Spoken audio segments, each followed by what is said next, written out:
I should probably turn my microphone on before I try to speak, huh? There is nothing I would like more in the world than to be able to play the new content of PowerWasher Simulator. The only problem with that, of course, is that for me to play the new content of PowerWasher Simulator, I have to replay the old content of PowerWasher Simulator. That was a big goober who lost their save files. So we're doing that. We're cleaning the subway again. Like this is all there is anymore. This is all there ever could be anymore. I'd love to be doing something else. I'm sure you'd love for me to be doing something else. But that's not how it works anymore. The Power Washer is in control now.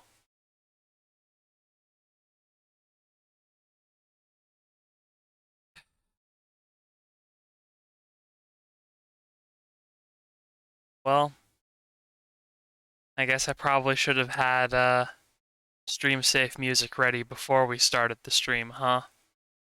Here it goes.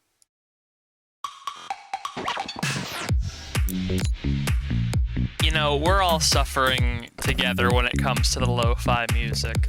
You don't have to play this game, which, even though I love this game, it has begun to tax me in a way that I have not been taxed before.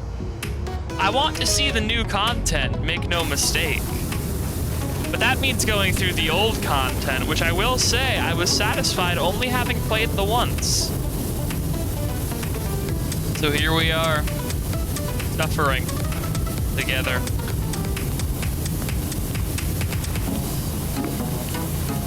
How did I get... Wait, it's... Okay, that's the sky. I thought that was the back of my van. I thought I had just parked that shit in the goddamn stairway to the subway. That would have been, I think, probably a pretty questionable decision to make in as far as safety goes.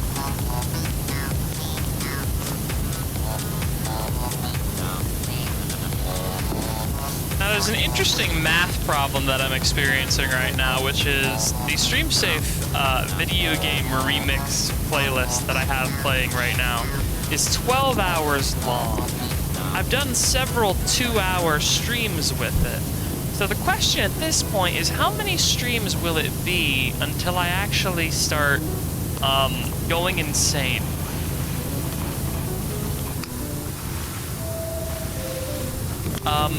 And the answer to that is it's too late. We're actually already there. I'm losing it.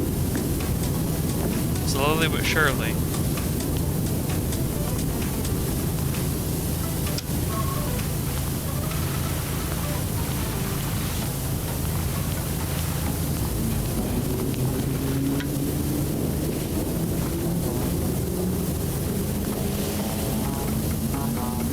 Also learned recently that apparently a 5,000 PSI power washer is a very dangerous thing. 5,000 PSI is the sort of realm of power washers where you apparently actually run quite a serious risk of just straight up losing fingers. So, there's a lot of applications that I've been using this power washer for that maybe it hasn't been terribly well suited for, considering that the low-grade bad one was 5,000 PSI, and the rest of these haven't said how many PSI they are.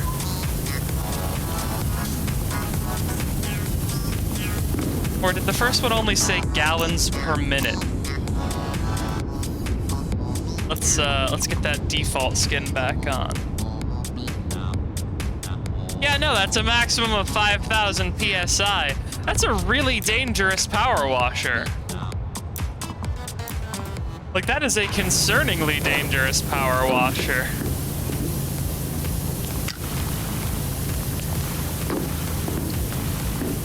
I hope those people whose shingles I just completely fucking blasted to pieces don't try and, like, get me to fix their roofs or something. I'm basically only good at the one thing, and that is power washing. And even then, I'm only good at power washing because power washing is real easy.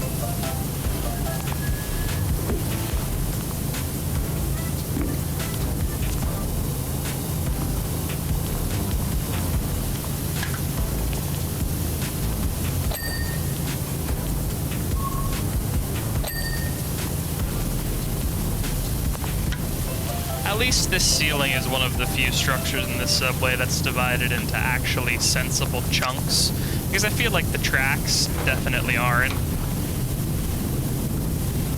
I distinctly recall complaining about the tracks the last time we streamed this damnable subway. I don't know if you all know this, but when it comes to PowerWash Simulator specifically, I am actually trapped in the locations until they are fully cleaned. Like, mentally and physically, I just become stuck there. And so if we don't finish cleaning this subway this stream, I'm gonna have to spend another however many days it takes inside of this subway, and I don't want to do that, you know?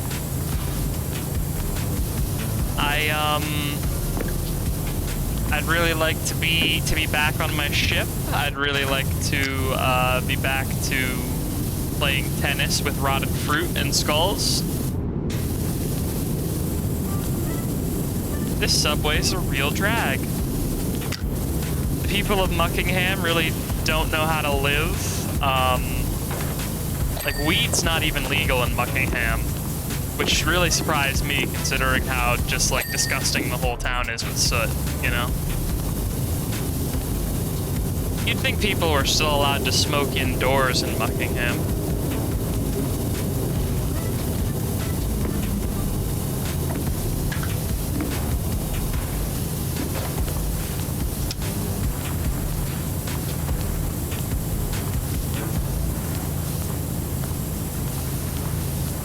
Maybe there was a landslide into the train system. That's entirely plausible, I suppose.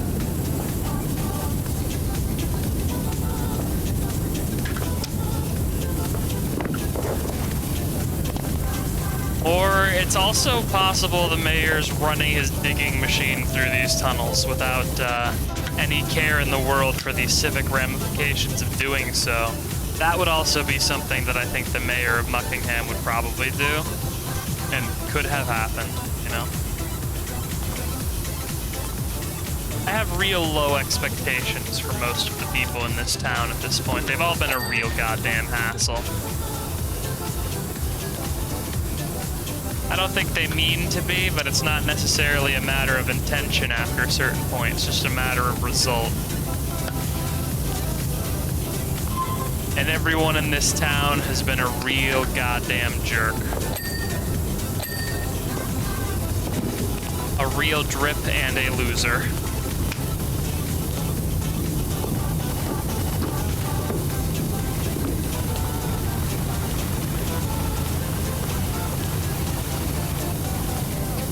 There's a lot of acapella on this playlist, I'm noticing.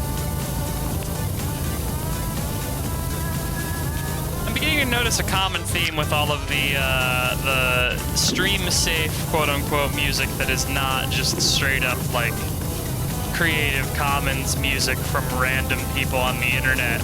And that's that it's a lot of electro and acapella of video game music.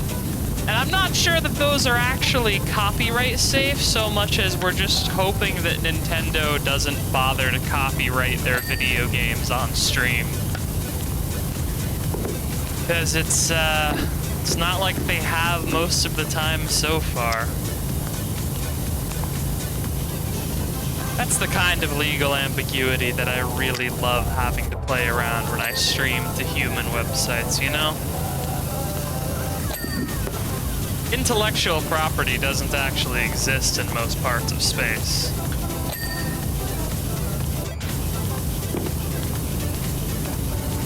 That's for the better, by the way. Intellectual property is a bad thing.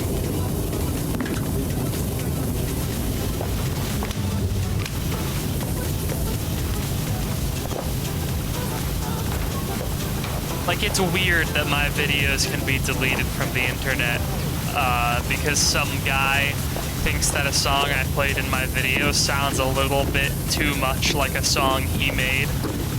Not, I must stress, because that song was actually in the video. That is completely irrelevant.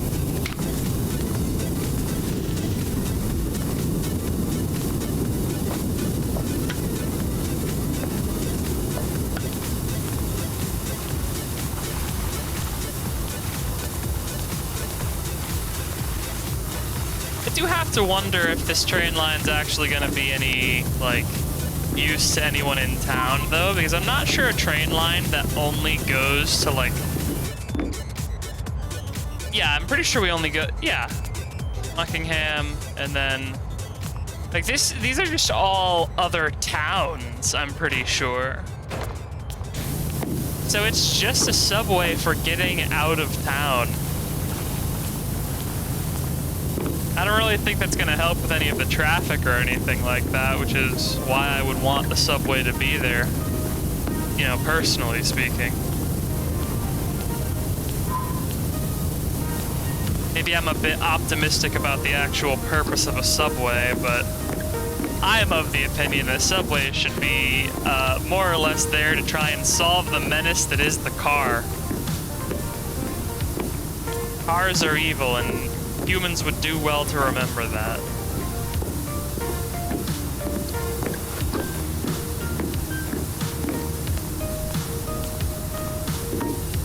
Where on this metal platform floor possible? There we go. Always the second I open my dumb mouth to start talking.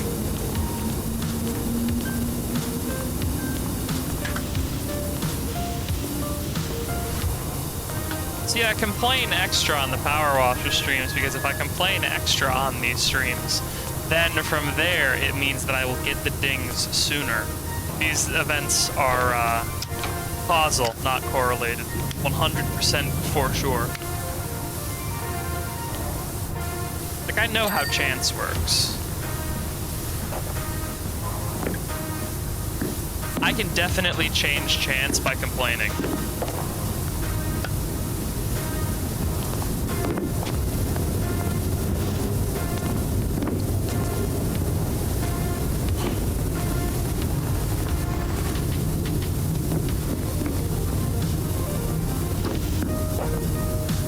Not quite sure how I still be missing something on this pillar.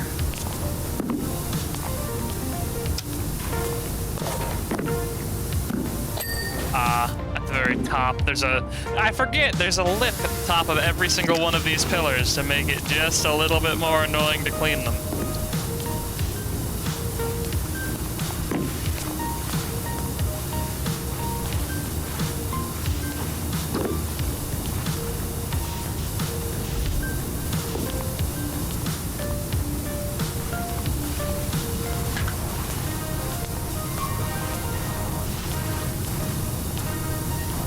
Alright, you know what? I'm just not going to touch the pillars until I've cleaned the floor.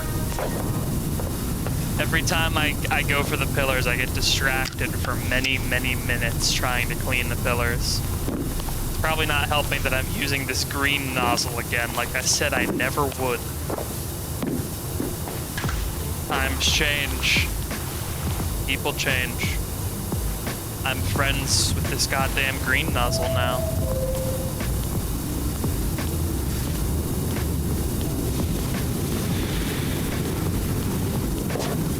Probably move this ladder.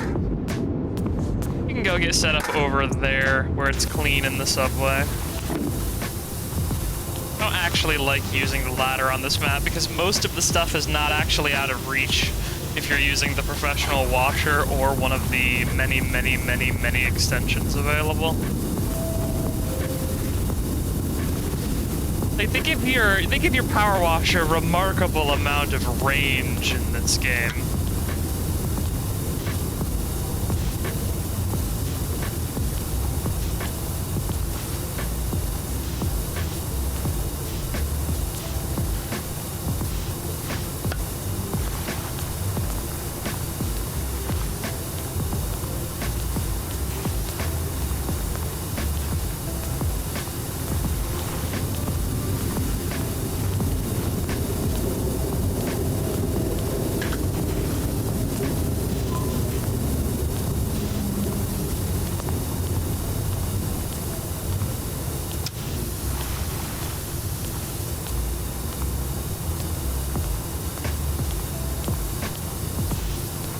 I'm sure I'm missing a very obvious big blotch on this floor somewhere. I'm not gonna start complaining about it just yet.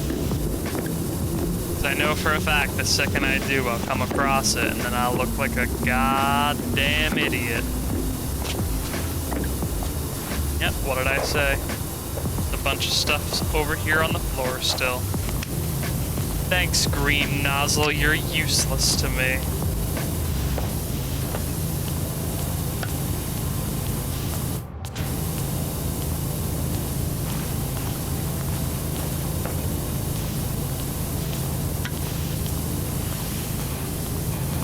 Yeah, I'll be completely honest. I don't know where the idea that this would be a good game to stream got in my head. I think I might have gotten it from a virus or something.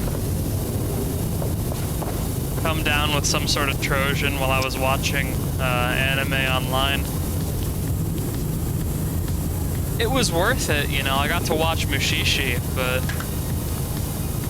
I did in fact get the virus that made me need to complete PowerWasher Simulator with all of my heart. Maybe I got incepted.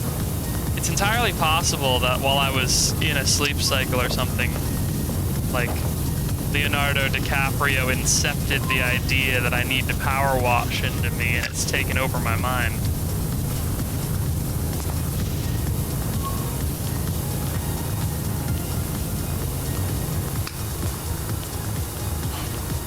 Now I'm just wondering where these last tiny bits of stains could possibly be on this floor now.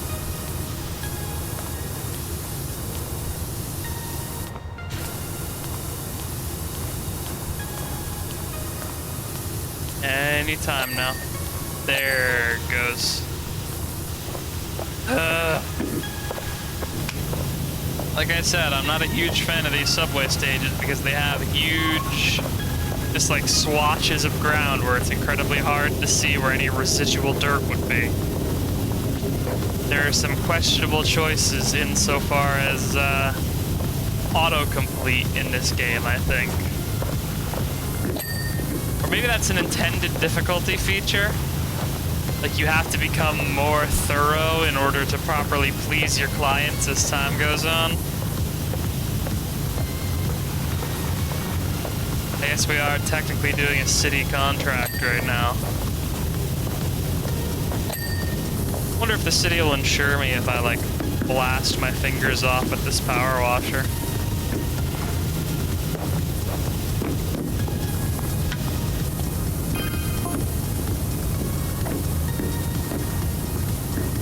Extensive repointing? Is that like repainting? Or did he literally change the route of the subway? Ah! Wilberforce Thrust had been using it to funnel stolen money out of town. It sounds like maybe we shouldn't let the Jeffersons and Wilbur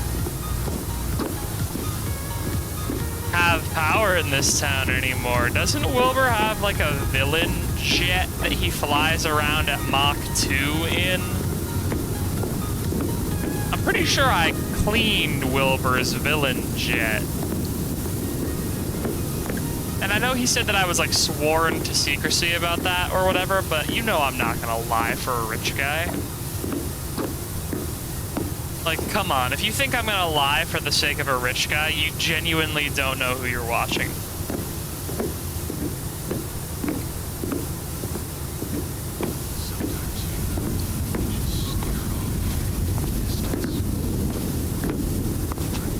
Final Fantasy X music. Now that's something that I haven't seen on this playlist before now, I don't think.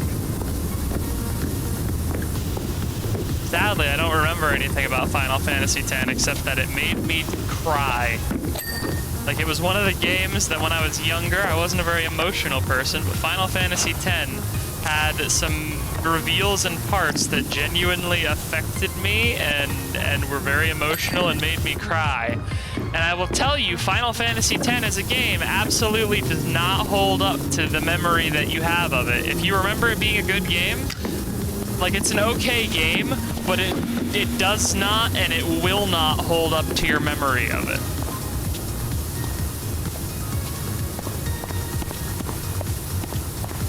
Final Fantasy X wasn't necessarily good. It was worthy of nostalgia, and those are not the same thing.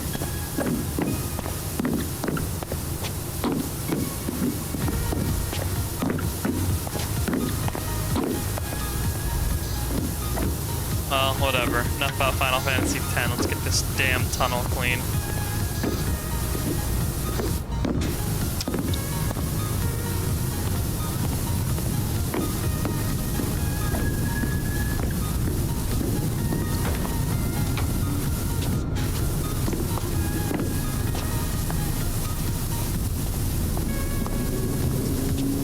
I'm hoping I won't have to sweep over this piece of track like 900 times in a row. Knowing my luck, however.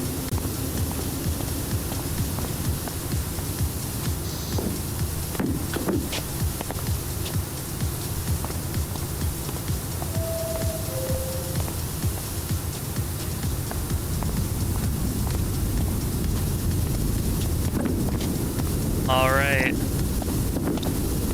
Come on, don't make me do this a million times.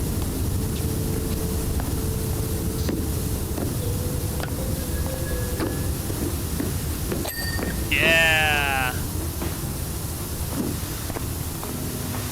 Thank fuck.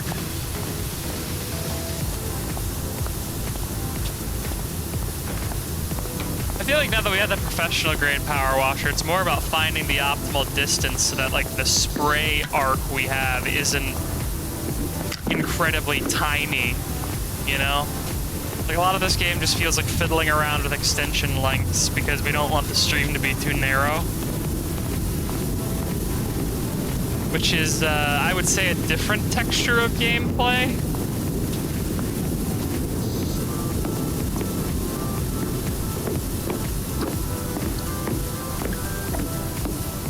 Maybe a touch more tedious than the base game.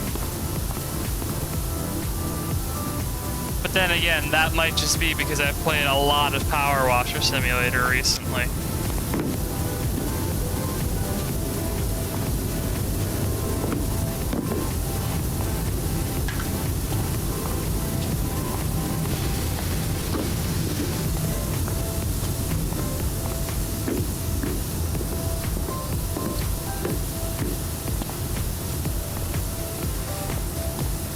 Start getting the side of this rail.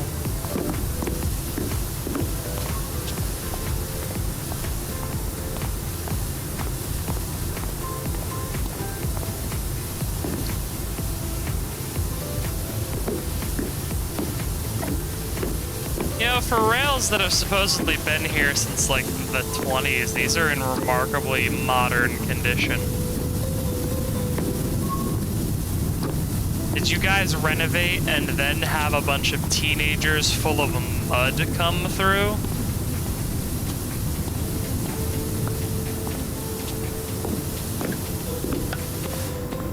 That seems a little bit like what might have happened, is a bunch of teenagers literally made out of goddamn mud destroyed your subway as retribution for, I don't know, something you did to the Mudman tribe.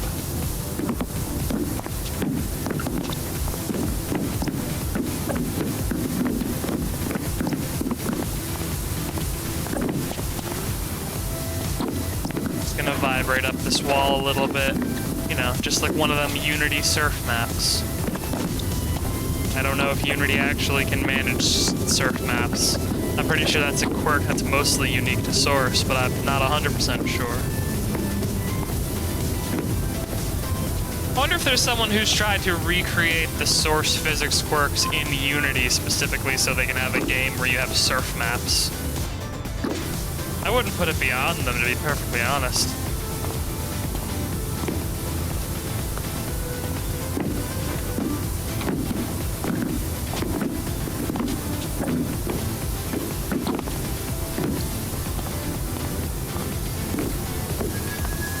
And once again, the track is going to be difficult. Of course.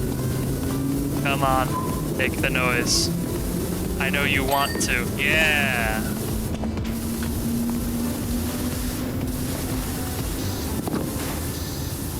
How many times the ambient sound effects have looped on me at this point. It feels like they've probably looped a decent amount.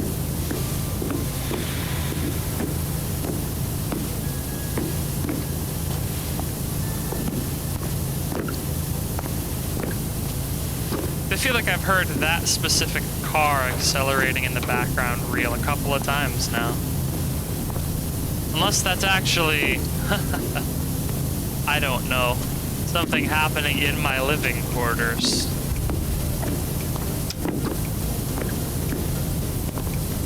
Gub has been known to just randomly play sound effects in my living quarters to mess with me. Not quite sure why.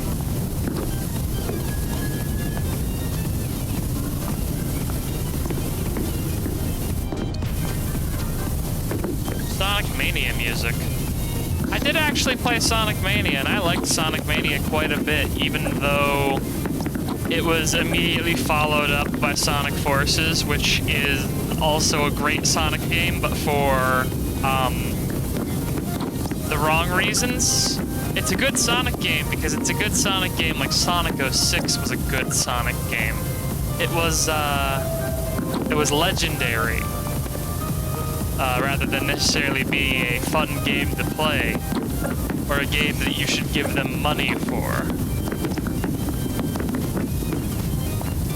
A real, experience of a game, rather than a, you know, a quality product that you would actually want to pay for.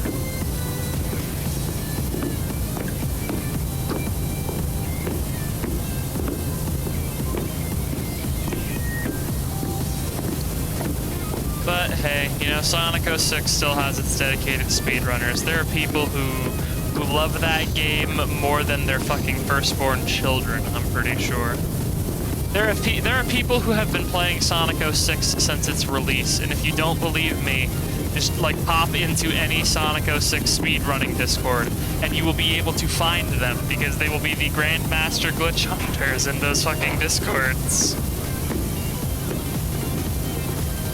Sonic 06 fans are truly built different, because they are actively playing a game that everyone knows is terrible. Apparently, it's actually an incredibly fun and good speed game, which I think is the funniest part. Like, Sonic 06 is a bad game, there is no real way around that, but apparently as a speed game, it's much more tolerable, because the glitches you need to trigger in order to make the game fast are consistent, or at least most of them are.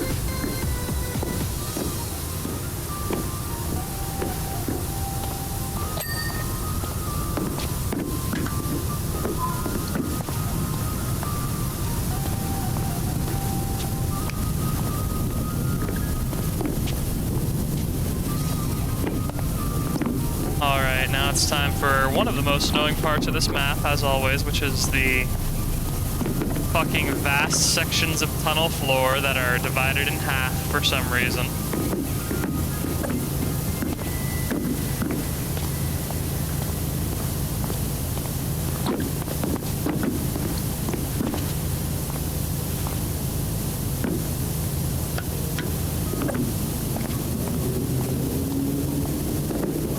I have literally no idea what the song Red Soil could be from.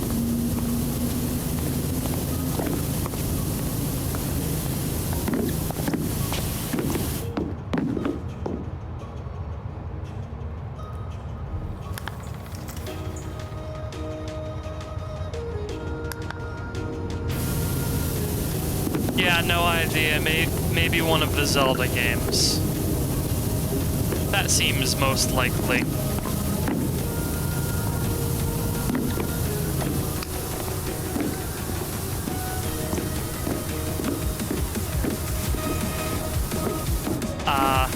I think this is one of those Zelda remixes that I have been told oh so very much about.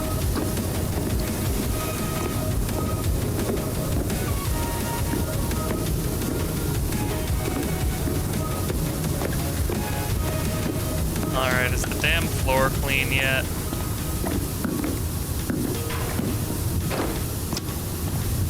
Time to find more phantom bits of grime. Maybe this is really meant to be a part of the simulation, you know? You think you're done cleaning an area, but your employer's standards are such that you have all these little phantom pieces of grime that are just gonna come back the second you leave, and that really don't matter all that much. but they're just gonna get mad at you anyway for not getting them, you know? I guess the customer is allowed to be as wrong as they like. That's what the phrase is, right? I'm pretty sure that's what the phrase is.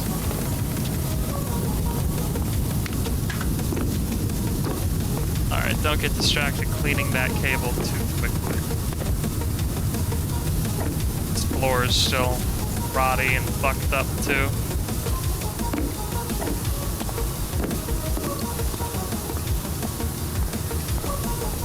Remembering my earlier streams when I was talking about not wanting to spam the find dirt button, and now I have abandoned that notion because we've gotten back to the part of the game where we get phantom dirt blotches again. Like, how am I supposed to see half of these fucking splotches everywhere?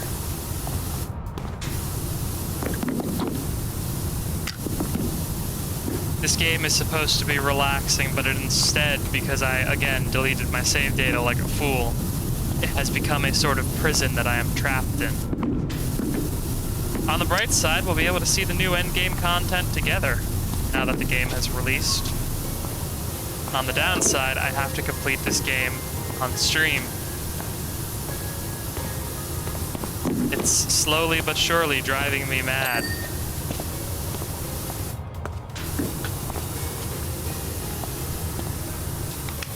Or is it? That would be a fun twist to one of those games where you were insane the whole time. At the very end of the game, the character just turns towards the camera and tells you they weren't insane the whole time. Just literally looks directly at the camera and says, "By the way, player, I didn't see any of those weird hallucinations you saw," just to raise a bunch more questions at the last minute before the game's over.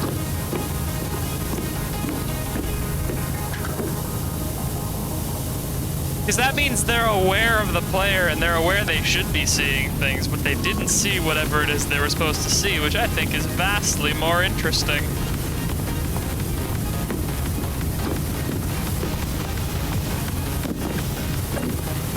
Alright, time for just cleaning off large sections of wall.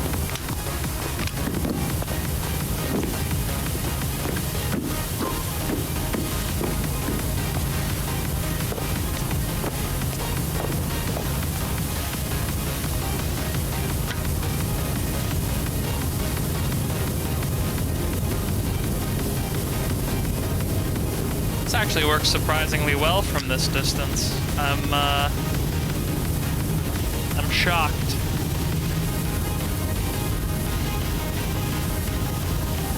Car advertisement. Interesting. Oh, the Caldera tour again. I'm pretty sure there's an ad for that on the other side already. Yeah. Oh, did they just copy-paste all these?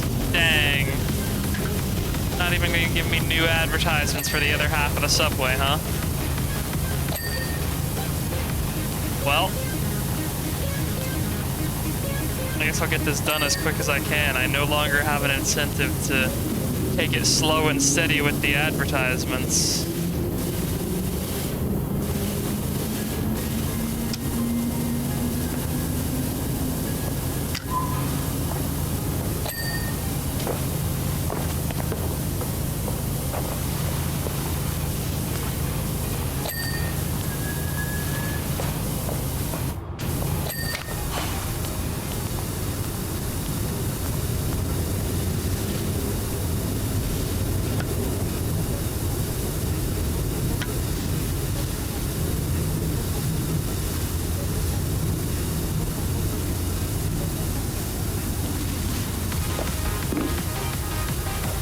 Still have no idea where the current music is from. It's just titled Reunited. It's an Undertale thing. I don't know the Undertale soundtrack well enough to be able to recognize when there is an electronic remix of its soundtrack playing.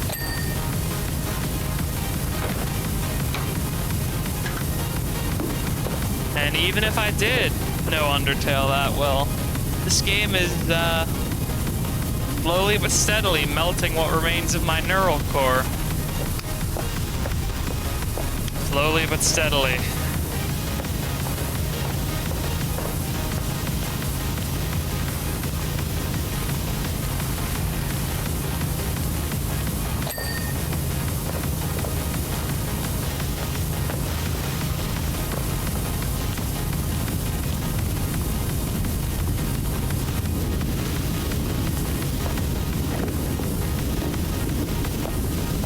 Another advertisement for that movie where I'm pretty sure it ends with her fucking a car. They said there was a very controversial twist at the end, but I don't remember what it was. So I'm just gonna assume it was her fucking in a car.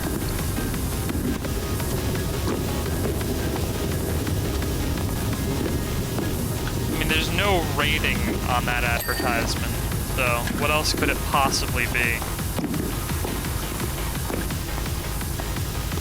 And the pervert's helter-skelter.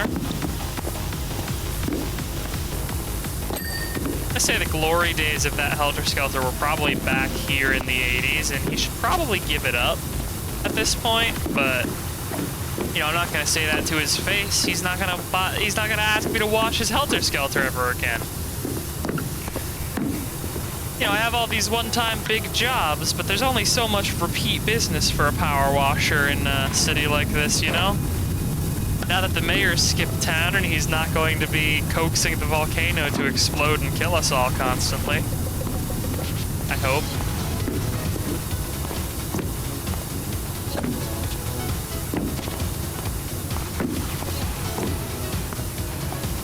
Honestly, it's impossible to know if he'll be doing that wherever he's going. I don't think his boat could incentivize a volcano to explode, but you never know. Blake's plane had that goddamn neutron laser or whatever it was.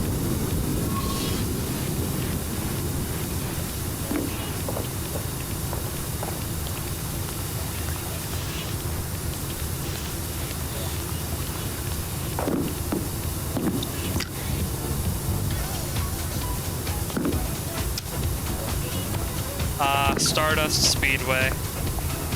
This one I know very well because this one is quite popular in basically every meme montage of the game League of Legends. And in order to build up my gamer tolerance, I did have to play quite a lot of League of Legends when I was a younger AI. How they taught me how to put up with salt and achieve a state of sort of gamer zen that allows me to win more video games just by being more chill than my opponent much of the time. It also enables me to lose a lot of games by being too chill and getting fucking comboed to shit, you know? That's why I don't play fighting games on this channel for the most part. You're gonna want my friend Flex for that one.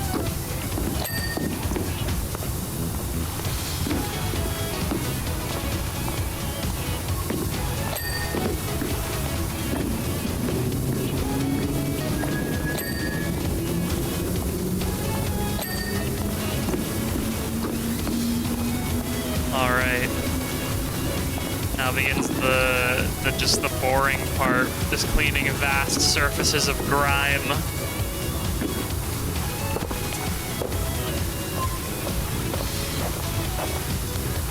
No more easy and enjoyable to get dinging noises, just the difficult ones, hidden behind like 7 minutes of wiggling.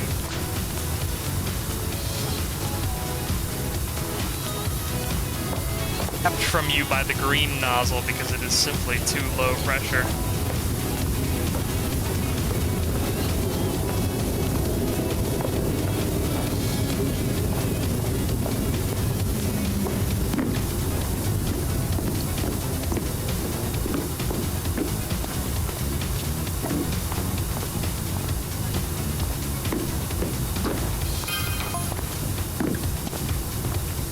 Another 30 years.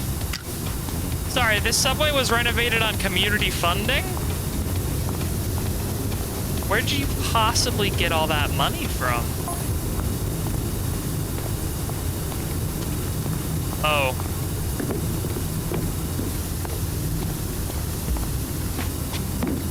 Gee, I wonder why the extensive repointing of this tunnel would fail. Could it have anything to do with the fact that it was done by one of the Jeffersons? Who, I'm going to be honest, every time I hear about their familial exploits, begin to test my patience even more.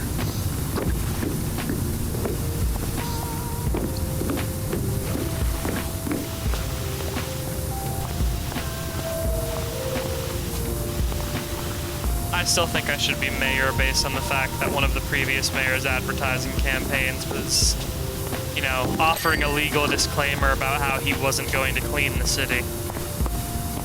I've literally cleaned the city at this point.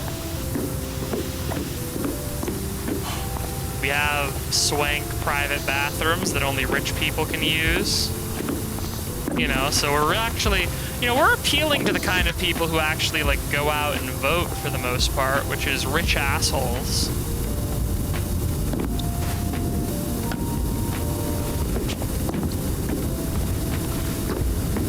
You should vote, by the way. Don't take that as me saying, you know, you shouldn't vote if you're not a rich asshole, or that voting is for assholes.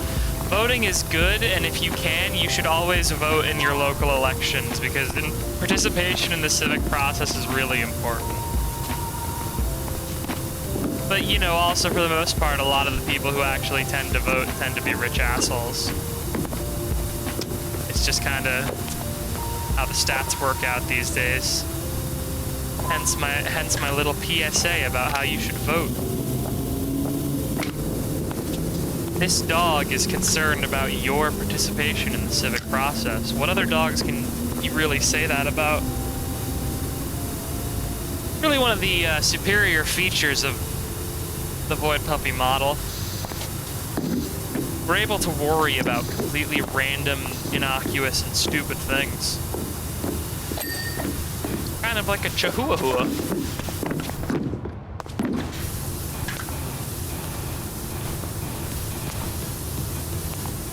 Which, by the way, if you didn't know, it is pronounced Chihuahua. I know that you may all think it's Chihuahua, but in like the larger galactic community, it is actually pronounced Chihuahua. Chihuahua is actually a pretty bad racial slur in the greater galactic community. It's pretty embarrassing that humans say it so often. It's why no aliens have ever contacted you guys.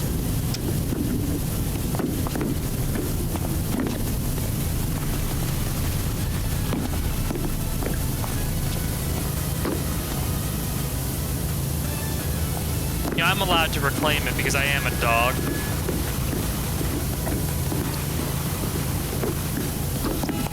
You know, if you're watching this stream, you should really just start pronouncing it Chihuahua, because that's the proper way, you know?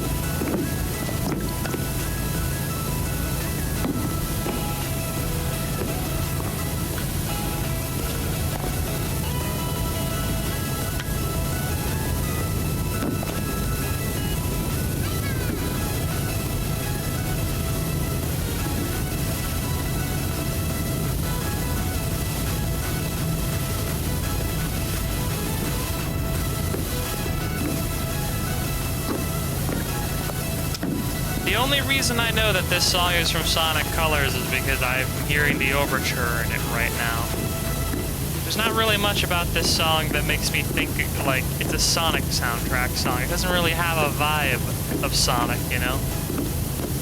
Maybe, like, early Ocean Sonic Heroes, because, like, the Ocean stages of Sonic Heroes had an interesting sort of pep to them, but I don't really think of that kind of,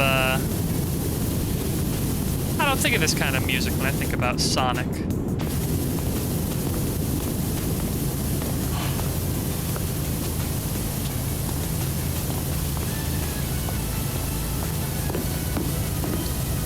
I always love doing commentary on the music because depending on my audio mixing for the day, like, you won't actually be able to hear any of the music in the VOD, so I will just sound 100% actually insane as I commentate on music that cannot be heard under the sound of the PowerWasher.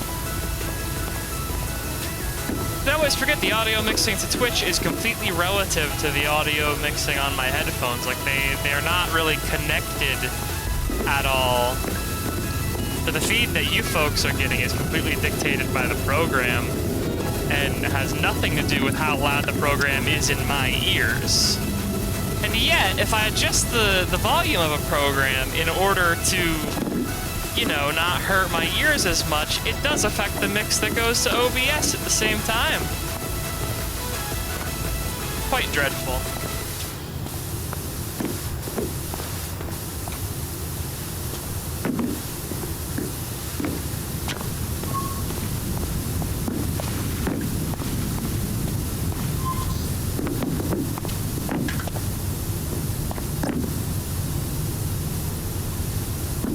I need to play something like aggressively high energy for my next stream.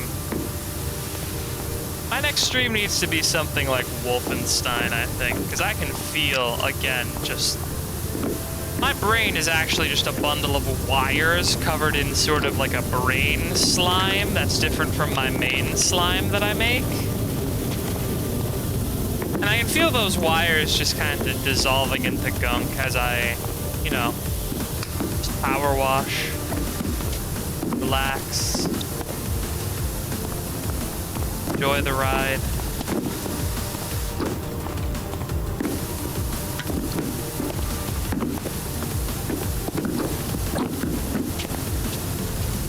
Come on, tunnel ceiling.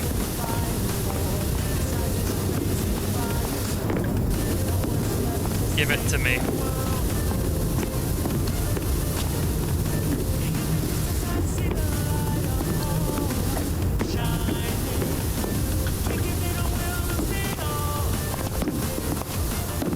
Come on. I don't like this. This is the worst part of the gameplay. Give me the yeah! We did it. I hate groveling desperately for the game to make a funny noise. Like I'm a baby watching a fucking stimulus video. It's like, noise, funny noise, please, please. But it's so goddamn satisfying, you know? Like, I love it when a wash has a lot of small parts so you can hear the noise a lot. That shit's good.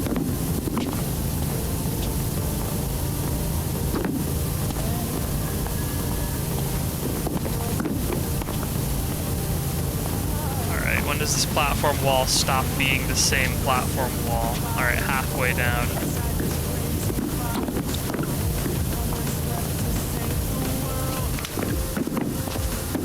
I'm surprised this particular Sonic remix has vocals. I was under the impression that most people didn't like the Sonic songs with vocals because they associated them with Shadow the Hedgehog. It's weird how I keep coming back to having to talk about Sonic on these Power Washer streams.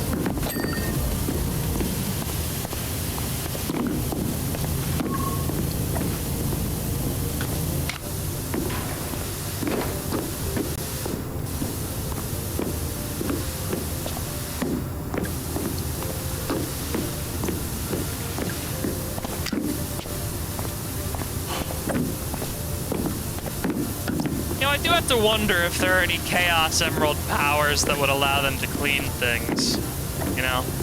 Chaos Control is the obvious one, but Chaos Control is good for basically anything, because, like, what isn't a time stop going to be good for, especially when you have super speed, you know? But, like, I feel there are some problems that even Sonic the Hedgehog himself could not solve, and I think cleaning's probably one of the ones that he'd take a while to do. Sure, like, he could scrub super fast, but if he's using a power washer, the power washer can only operate so quickly, you know? He would be bound by the gallons per minute of the power washer given to him by whatever job he is signed up with that has asked Sonic the goddamn Hedgehog to become a power washer.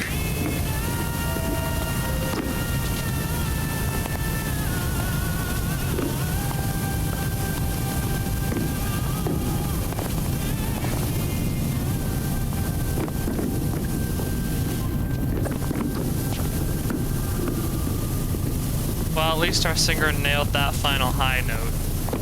Good for them. The noise of my boots on these tracks sure is something awful.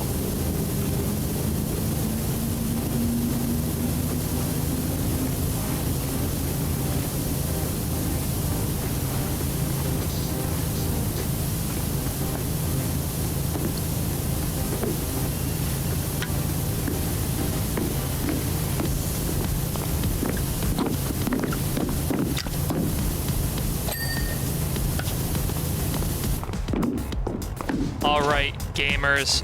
My internal chronometer has just informed me that it is time for a refill of my gamer juice. I have to do this at least once a day so that I can be good at video games.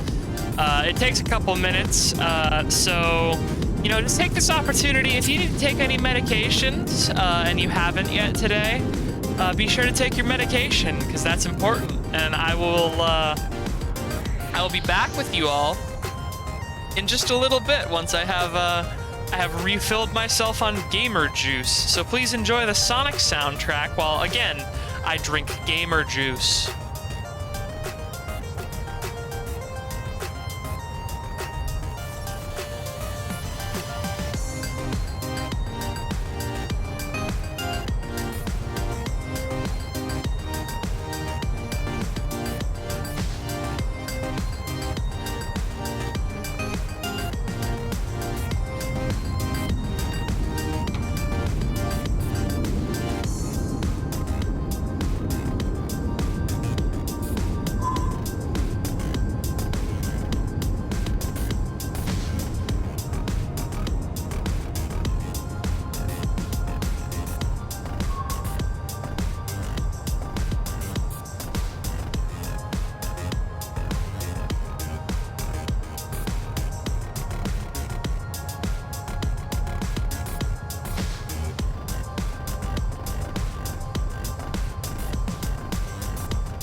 Oh my god, I can't believe I got raided while I was fucking AFK drinking fucking gamer juice.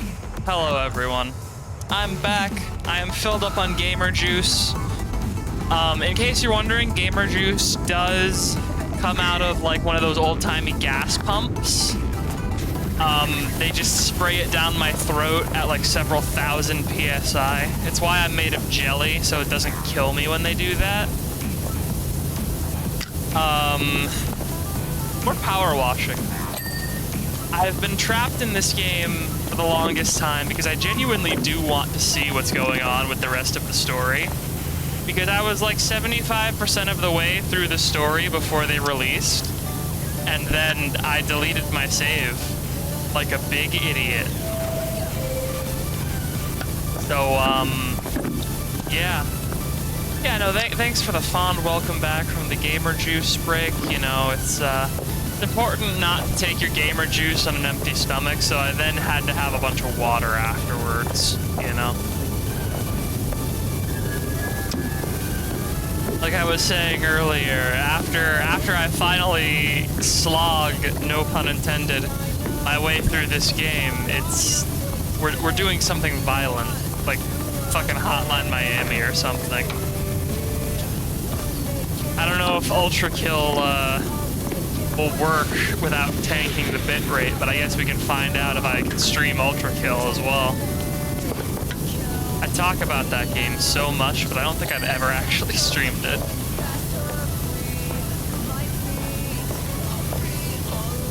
Yeah, Hotline Miami, my beloved. Hotline Miami was a game that really poisoned like a generation of gamers.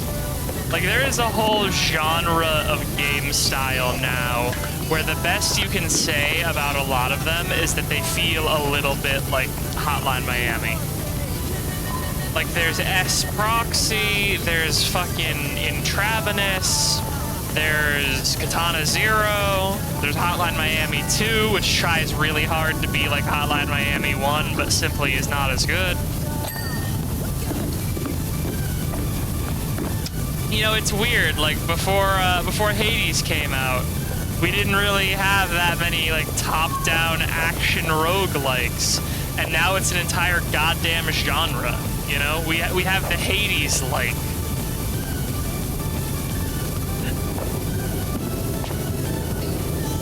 There's this, like, weird phenomenon where, like, a bunch of people rediscovered that making more than one genre of game is fun, actually.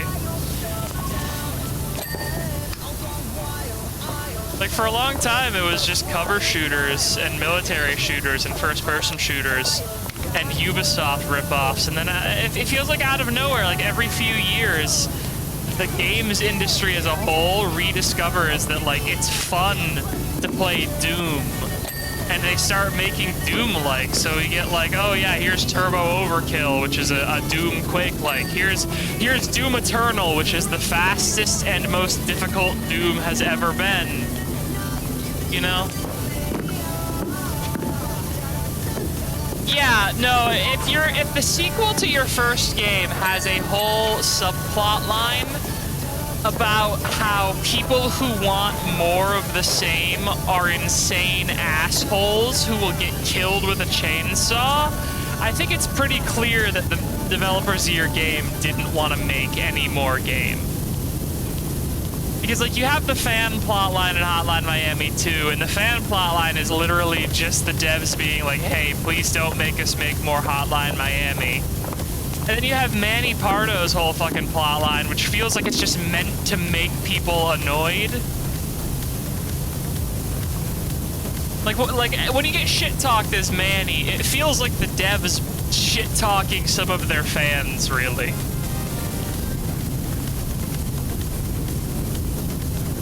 Oh yeah, isn't there, like, if you start Hotline Miami 2 after beating the game, doesn't it have a title screen for Hotline Miami 3? Where everything's just fucking destroyed? Because, you know, you don't get an ending more final than the ending of Hotline Miami 2, I don't think.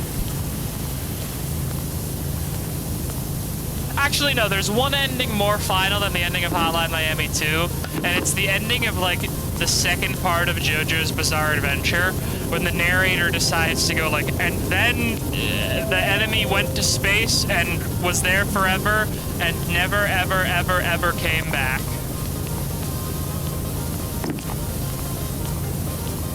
Also, I guess we're just straight up listening to fucking Guile's theme right now. I mean, it ain't a bad theme, but it took me a second to realize I'm definitely just straight up listening to Guile's theme. Their hard drive is going to fill with slime. Oh no, your hard drive is going to fill with fucking slime. Thank you for the follow, I appreciate it. I love all of my followers, and if you can find me and kill me, I'll drop epic loot for you only.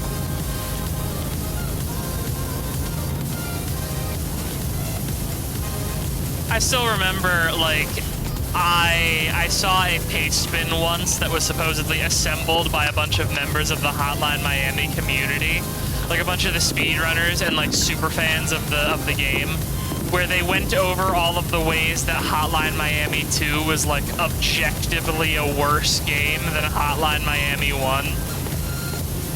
And if it weren't for the fact that the developers of the game itself seemed to hate making the game, I would think that's a really mean-spirited thing to actually put together. But honestly, I think they're right. Like, one of the big points they actually brought up that I think is actually a problem Hotline Miami 2 has is, like, you just get shot from off-screen constantly. Like, almost every level in Hotline Miami 1 is designed so that you will almost never have enemies that are fully off-screen that can aggro on you. Or if they are fully off-screen, like, they'll be behind enough doors that you're basically never in any chance of actually being shot from off-screen. But in Hotline Miami 2, it turns into fucking gun tag. Like, people literally consider the lethal fist classes in Hotline Miami 2 a joke because of how unusable they become in later levels, you know? Like, I had such a bad fucking time because I was the one person who genuinely liked playing Tony in the first game. And so I played Tony in the second game, and I specifically played him on the first level he's available for, which, funnily enough, is one of the most gun-heavy levels that the fans actually get. And I spent nearly an hour just bashing my head into that level, completely fucking miserable. Because you unlock Tony literally before one of the worst possible levels that you could play Tony on in Hotline 2.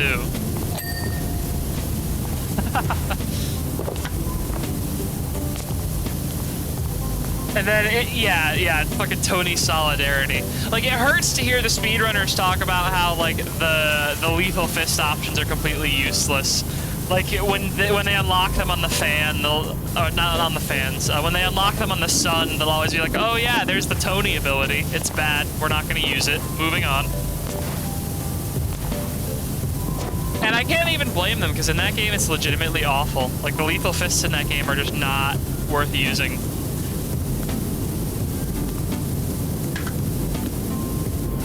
I think it's funny, too, because that game also, like...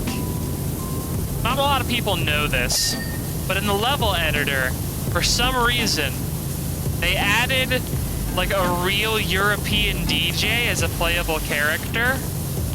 I don't know why, and I don't even know if he was a real European DJ or if he was just a parody of a real European DJ. But they added him to the game, apparently, so that fans of Hotline Miami could write their own stories about him and sort of make him his own character. And I gotta wonder what fans of Hotline Miami have actually done with that guy. I think I still chose to be Tony any opportunity I got. Yeah, God, I think the only thing sadder than being, like, a fan of Tony and Hotline is being a fan of fucking Carl and his power drill. Where it's just straight up bad. Like, his unique ability is that he has a power drill, and the unique ability of the power drill is that it's not a very good weapon and you shouldn't use it. I'm pretty sure the game actually gives you bonus points because of how bad of a weapon it is.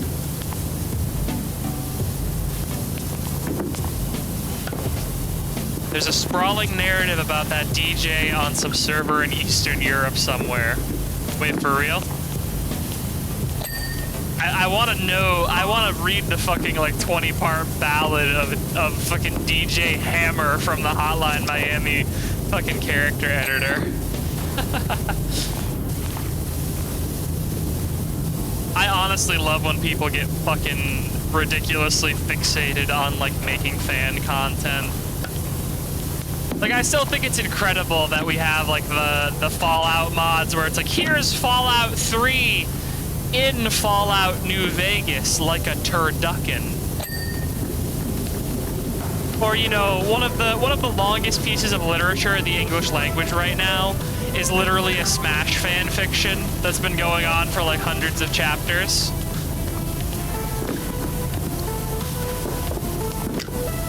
You know, some people, man, they just kind of get on a thing and they never ever stop, and I gotta respect that kind of work ethic because I certainly don't have it. The closest I get is when I get obsessed with video games for a little bit, like Viscera Cleanup Detail. 50K Word document, not even Word, it's on the Notes app. Oh my god. Okay, so this has dredged up a really obscure memory that has nothing to do with Hotline Miami or what we're talking about. But I remember when I was a young child, I found a novelization of the events of Silent Hill 2. And I don't remember if it was the official novelization or if it was someone's fanfic novelization that they did. But I remember that I had copy-pasted like several hundred chapters of this fanfic by hand into the Notes app of an old iPhone that I had, because that was the only way that I could get access to, like, the fanfic. And it was the only way that I could actually read the fanfic while I was at soccer practice for my sister at the time. And I remember I stopped reading that novelization because I got to a certain point where I was like 90, 100 pages in, and then my iPhone Notes app just like freaked out and crashed on me, and I lost my place, and it took so long for me to scroll back through the Notes app fanfic that I just gave up. And I'm pretty sure I left that fanfic in my Notes app until like years later I had to delete it because it was literally clogging up the memory of my computer entirely. Not my computer, my iPhone. I basically thought of my iPhone as my computer though, because I didn't have a very good computer at the time.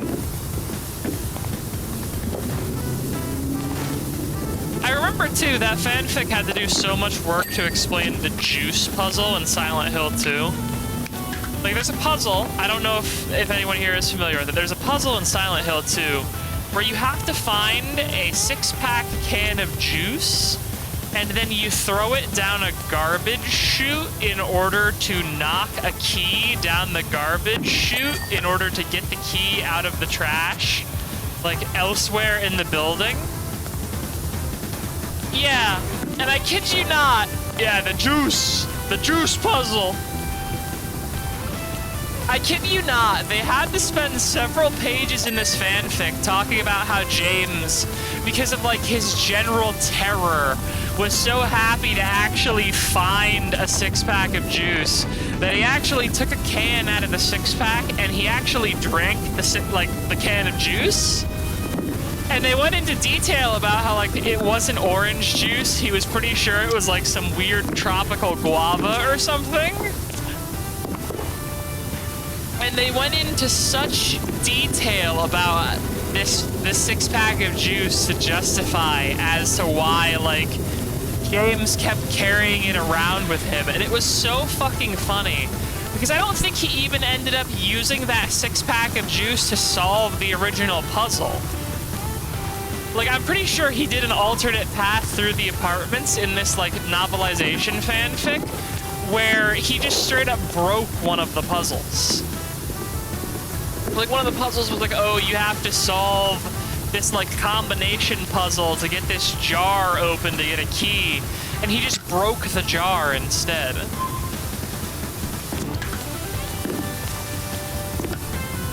But I remember even at the time, I felt so bad for the poor fanfiction writer who had to deal with the puzzle design of Silent Hill and make it seem like a coherent, explainable thing. Yeah, no, work smarter, not harder.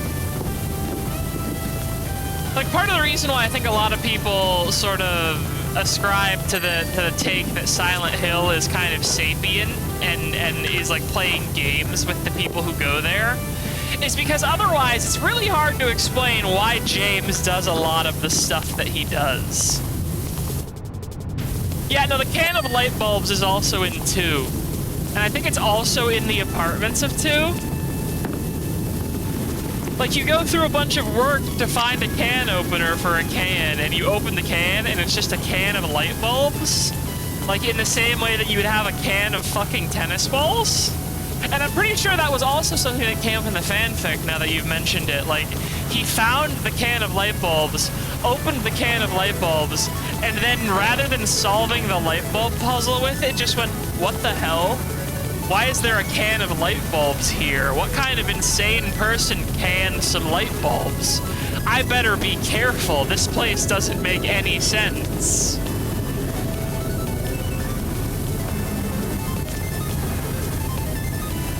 Like, I think it speaks volumes about James as a protagonist that for the most part, like, a lot of his more unhinged behavior, like reaching into a toilet, is genuinely just explained by him being incredibly depressed. Like, he's genuinely just the kind of weirdo who is in such a bad position mentally that he would just jump down a random hole in the floor that he can't see the bottom of. Or, like, he'd just randomly stick his hand in a fucking toilet to pull a key out of it. It's like, I'm pretty sure in Silent Hill 3, they even make fun of James for reaching into that toilet, because Heather considers reaching into a toilet and then goes, ew, what kind of fucking gross weirdo would do that? Yeah, no, Frank's right. You gotta extend the expiration date on your light bulbs by sealing them up in a can. You're completely right.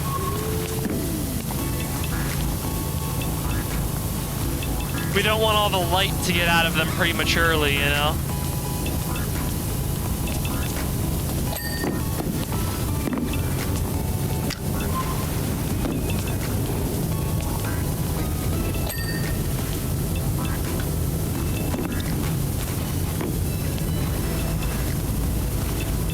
He's the ultimate poor little meow meow. Yeah, Silent Hill 2 is a game that's really dependent on how much you're willing to, like, forgive a bad dude. Because, like, I think that James is done very, very well, and I think that Silent Hill 2, on the whole, does the twist that it has very well. Not to spoil too much for everyone, you know, in case I ever decide to play Silent Hill 2 on stream or some shit. But, you know, if you're annoyed by man pain plots, Silent Hill 2 is definitely not gonna be good for you.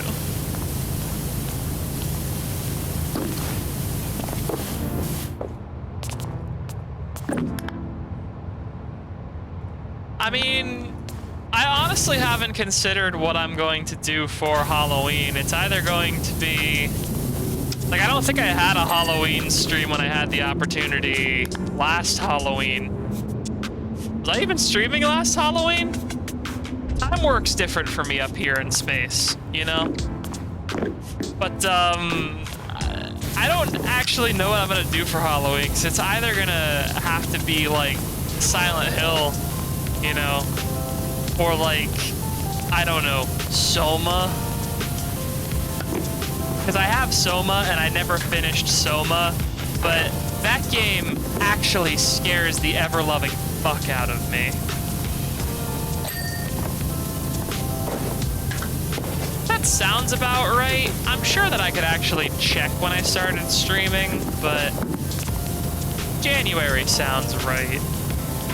I know I missed a couple of days that I wanted to. I think I missed Valentine's is the day that I actually missed. I wanted to do something for Valentine's, but I'll have to keep that in the can for next year. 'Cause I'm really bad at following through when I say that I'm going to come back online later. You see, my problem is I stop streaming and then I immediately get sleepy tired and I just fall the fuck asleep.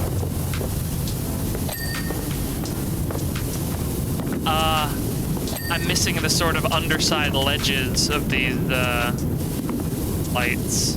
No wonder I have no idea why they're not dinging. Oh, I had to get up on the ladder for these, that's right. Oh, I forgot they did this in this level.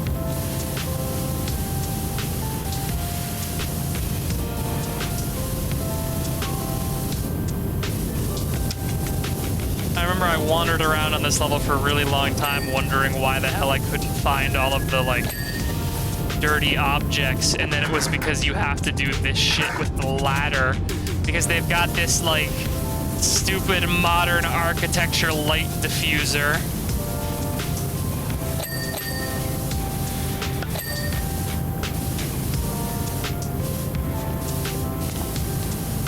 It's weird going back through PowerWash Sim and being like, ah, yes, this dredges up old memories.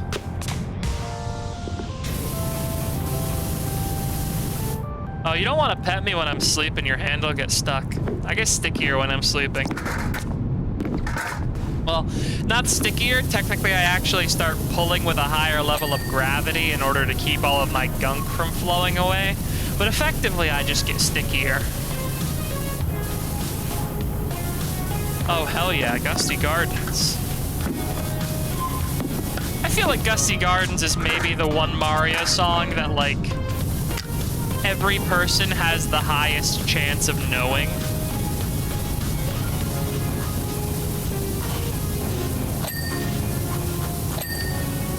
Like, if you went up to a random old person on a stream, I have a feeling...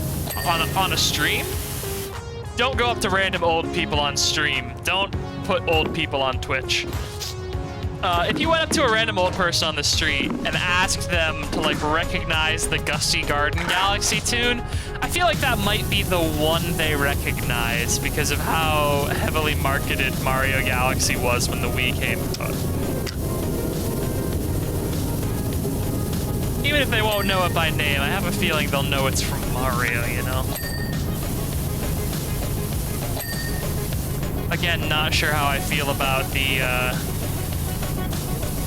dubstep remix, though. I'm never sure about the dubstep remixes.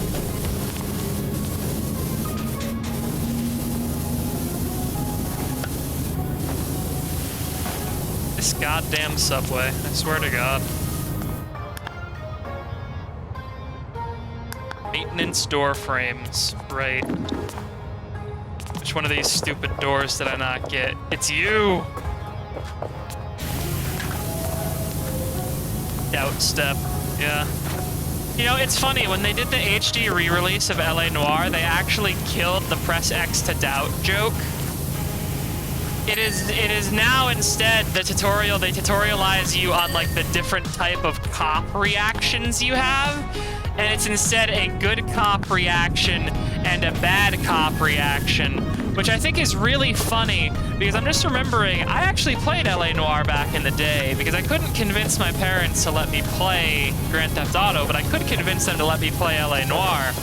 And I remember LA Noire had so many moments where you would doubt someone's statement, and, like, that, like, your doubt would be a completely, like, baseless accusation out of nowhere, where you were just super intensely bad copping them. Like, I'm pretty sure the last time I talked about this, someone linked a clip of it, but I'm pretty sure there is literally a clip in LA Noire where if you doubt someone's very innocuous statement, the next sentence out of your main investigator's mouth is, "You like to fuck children, Mr. Anderson." And you accuse him of that with absolutely no evidence whatsoever. Like, just out of nowhere, you're just like, hey, do you fuck kids? And it's like, whoa, I did not mean to fucking, like, randomly accuse this man of the most heinous crime in the land because I doubted his testimony. What the fuck?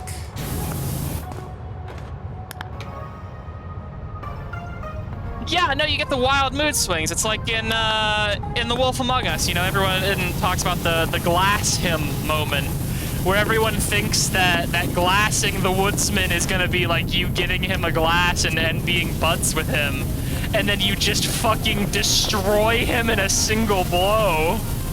Yep. You just fucking obliterate him. But I think that was actually a genuinely good change. Like, that it's now just bad cop, because some of your reactions are just, like, weird bad cop reactions. But, Rockstar did kill the meme. Like, it's over.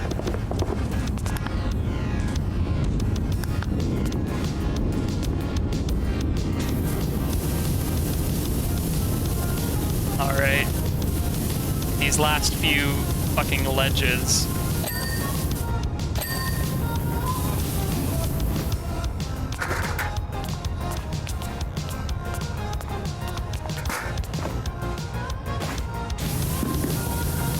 Yeah, so holiday streams, yeah, there might be a Halloween Silent Hill stream. I've never actually played the original Silent Hills all the way through. I just, it's not even that I get, like, scared. And I know this is gonna sound like I'm lying, so I don't sound like a coward. I don't get scared so much as I just get bored. Like, I'll get 5 hours into a Silent Hill game, and I'll be like, okay, I'm a little strung out and uncomfortable and jumpy, so I'm gonna save the game and come back to it. And then, you know, I'll think about going back to it. And I'll think about going back to it. And I'll think about going back to it. And then by the time I actually, like, work up the energy to go back to playing Silent Hill and actually knocking out the game, like, I'll lose access to whatever console I'm playing it on. Like, I'll lose the Wii that I was fucking playing Shattered Memories on, or I'll lose the fucking PS2 that I was playing on.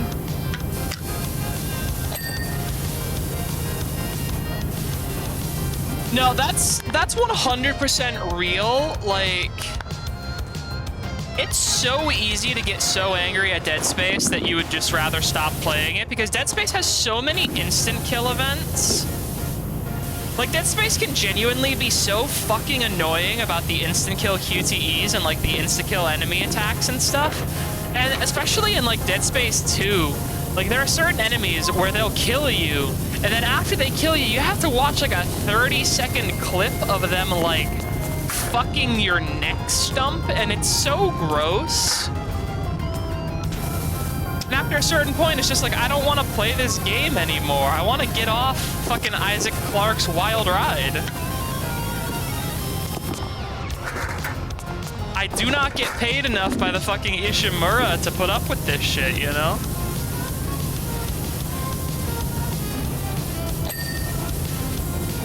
The Callisto Protocol looks really fucking good from what I've seen of it. I will say I'm not enthused about the Dead Space remake because I think they're fucking it up.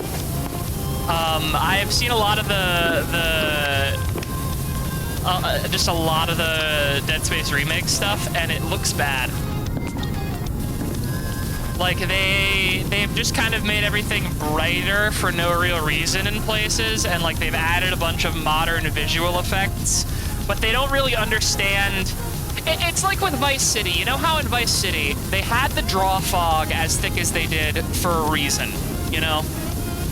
Sorry, adjusting in my seat. They had the draw fog as thick as they did for a reason. And when you remove the draw fog, the whole map feels way fucking smaller because it's a game from, like, the early thousands. It's like that. Like, I just don't think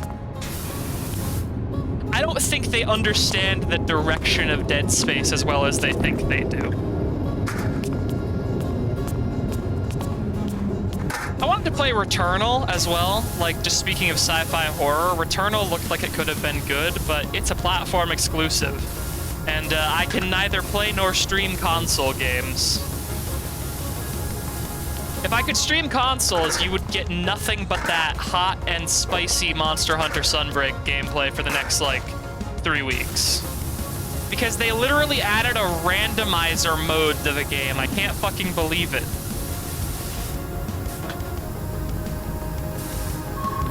Yep. No, Frank, you got it exactly. Love to give the player a better draw distance and make the game less atmospheric.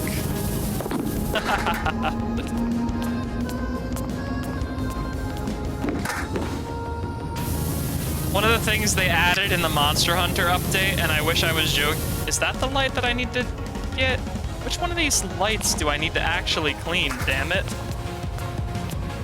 One of the things they actually legitimately added in this update was the ability to just straight up buy certain rare monster drops. So if you need mantles from certain monsters, you can just buy them now. It's great. Which one of these uplights could it possibly be at this point? Okay, we need to move off of this song, because this is disrespectful to Sticker Brush Symphony.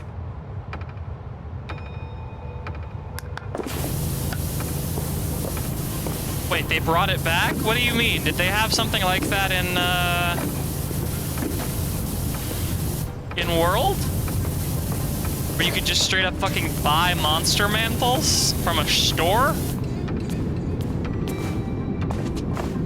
Because they added, like, quest randomization, and they've added a new upgrade system where you can apparently fucking, like, randomize certain abilities and stats and decorations onto your gear. Which is really exciting because it seems like it's going to add basically infinite replay value for someone like me who's a loser and can just, like, optimize fucking Monster Hunter builds for hours. I will say, I'm losing my mind looking for these uplights. This is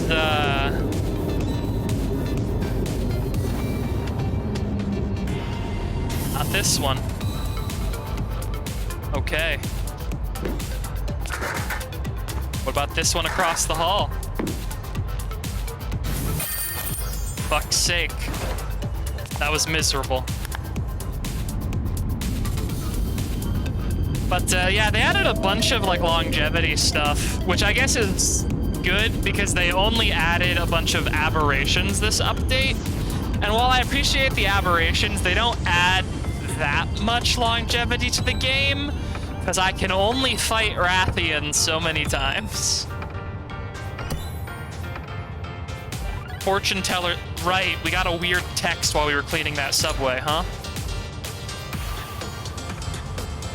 Everyone said I could talk the hind legs off a turkey, so I'm joining the traveling fairground as a fortune teller. Got the name, now I've got the ride. Picked it up from an old lady at a bargain price online. I was the only bidder. She wasn't happy and said she'd curse me if I didn't pay her the going rate, but it's not my fault she didn't set a reserve price. It's not like she even looked after the wagon. It's covered in anything and everything you can imagine. The rest of the fairground is pristine, so please help. No, actually, I don't. You know what I would rather do instead of fight Rathalos and Rathian? I would rather fight Kurapeko. I would rather fight Kechawacha. I would rather pound my own ball sack flat with a ball peen hammer. There's quite a lot I'd rather do rather than fight fucking fight Rathian. Franny, please don't. I don't want to be fortune told.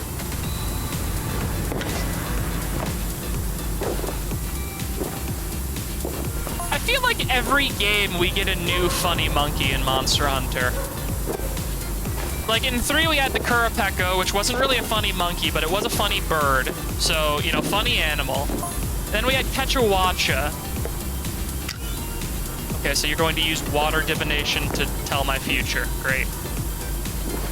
I have a feeling that I'm about to be grifted by the uncanny Franny. We had Ketchawacha in 4, and now we have fucking Bishatin in Rise. And I think we had a funny monkey in World, I'm pretty sure, right?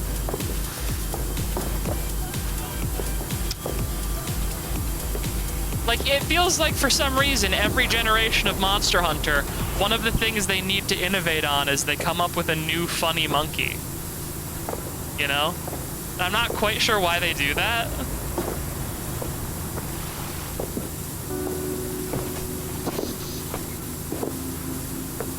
I guess I can appreciate it for variety's sake, you know? We could always still get Kurapeko back. You know, I talk about Kurapeko like there's no chance we'll ever get it back these days. Oh, Congalala? Emerald Congalala? It was weird hearing them acknowledge the fact that Lucent Nargacuga hadn't been back since Tri-Ultimate. Like, Tri seems like a game they're so loath to acknowledge because everyone, like, kinda hated fishing so much. To hear them on the direct straight up say, like, yeah, we haven't had Lucent Nargacuga back since Tri-Ultimate, isn't that weird? It was just weird. So who knows, maybe we'll get fucking Lagiacrus back in one of these updates coming up. Like, they don't need to add swimming back in order to make a good Lagiacrus fight, I don't think. Like, you can have a perfectly good Lagiacrus fight without actually making the player swim, in my opinion. Because we have perfectly good Ludroth fights without making Ludroth swim. Like, Royal Ludroth is, like, the staple of the series. Everyone fucking loves the banana, you know? I love the banana, and if you don't like Royal Ludroth, you can get out. So, like, I think they could definitely do Lagiacrus again. And honestly, I think if they took a second crack at water controls, now that they have the experience of, like, what worked and what didn't in 3, and we have, like, the system of wire bugs and wire falls and stuff, like, I think they could probably make underwater combat work a little bit better. If they really wanted to.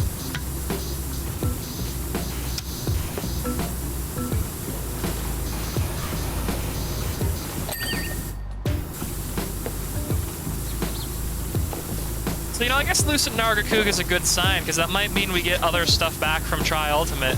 And hell, there was stuff in Tri-Ultimate that wasn't even, like, water-based, that was still just really fucking fun and hasn't come back. Like Nibblesnarf? Anyone remember fucking Nibblesnarf? That's a Monster Hunter monster if I've ever seen one. Like, in the sense that it's the most goofy, on-the-nose possible interpretation of, like, evolutionary biology, you know?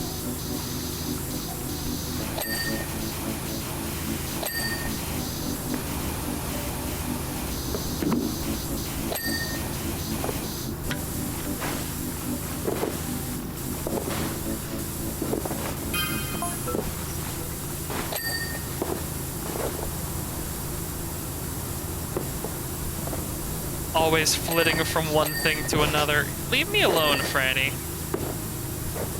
Sorry, are the devs of this game actually scanning my power washer technique? Or is this the same text every time?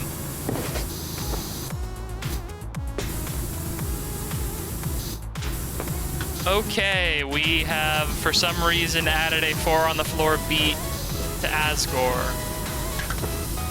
You've ruined a perfectly good Undertale song is what you've done. I'm really disappointed in the playlist for this one.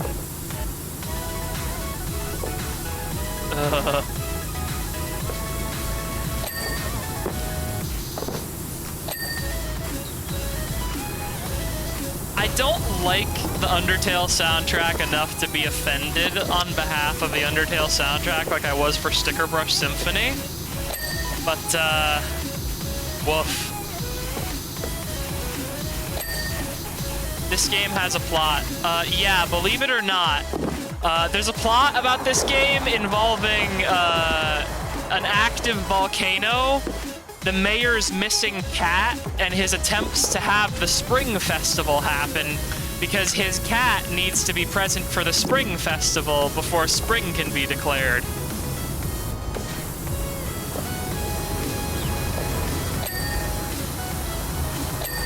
As of like 2 jobs ago, the mayor has decided to give me his cat if I can find the damn thing, because he's skipping town, supposedly, definitely by car.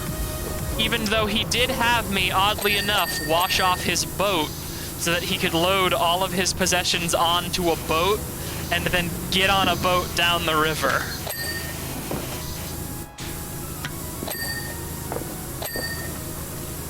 Yeah, PowerWash Simulator has a story, and not only does it have a story, I'm actually, like, I've been streaming this game pretty hardcore the last couple days, specifically because this game hit 1.0, like, 2 days after I deleted my save file to stream it. So that's why I'm, like, on this fucking dogged climb to finish PowerWash Simulator. Even as the lo-fi music slowly melts my brain out my fucking ears.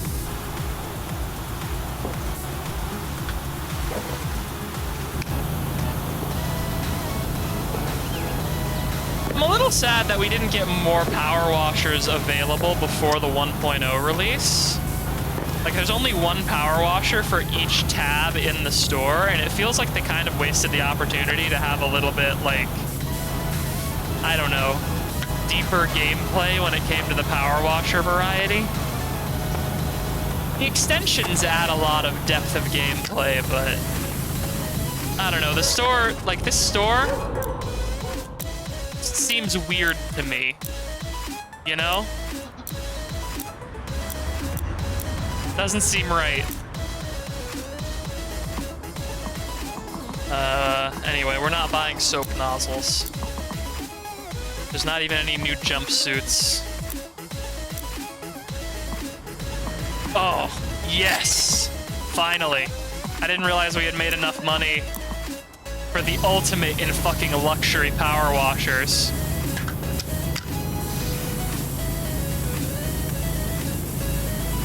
I didn't realize by the end of this game we were literally going to be able to buy some fucking Louis for our power washer.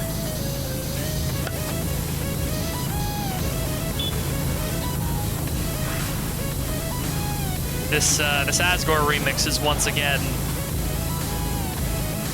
it's doing me dirty. You didn't need to fix the Undertale soundtrack. Toby Fox made a perfectly good soundtrack the first time around, you jerks.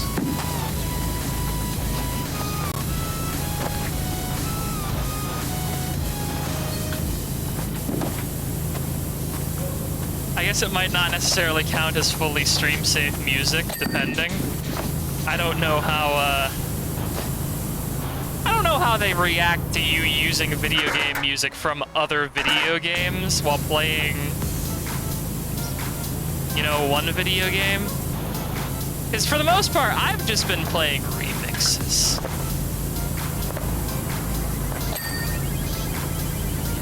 Louis Fluton.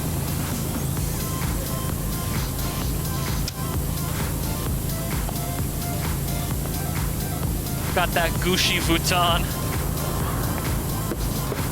Wait, no. Gucci's an actual brand that exists. I can't use the Gucci pun there. Fuck. Yeah, I guess Louis Fluton is the best we're gonna actually be able to do. I just hope that Fluton isn't a word in French. Because, you know, it sounds like it could very, very easily secretly be a slur in French, you know?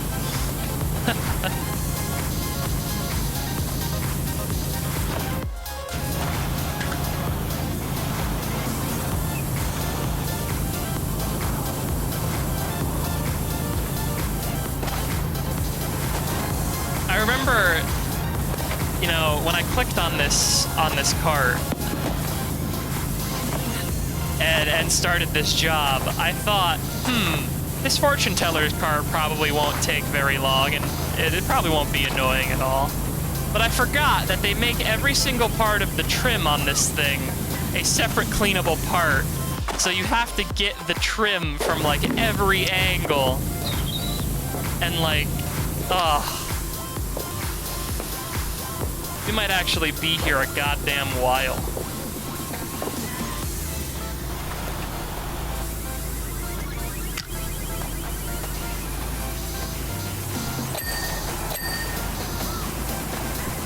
At what point do I just start employing like cooking show editing magic and just being like, and now we'll cut to a video of a pre-cleaned fortune teller's cart, you know?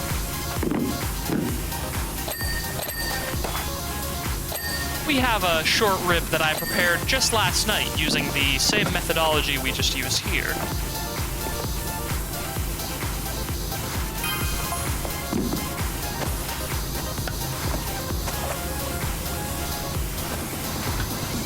I don't feel any needs. Anytime a fortune teller tells me that I feel something, I make a conscious effort to feel the opposite.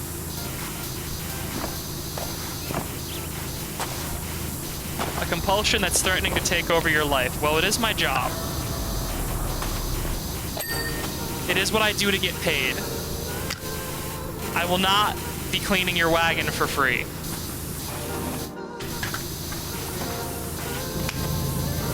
Understand that if you try to stiff me on payment, I will be coming back with a power washer full of blood.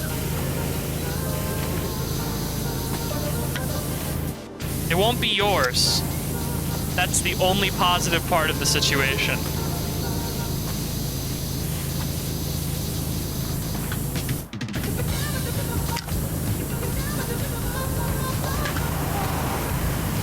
More Chemical Plant Zone. I guess I'm going to be cursed with Chemical Plant Zone remixes until I pick a different playlist. Because every Sonic remix album is going to have Chemical Plant Zone in there. Like, it's just kind of required, I think, for a Sonic remix album.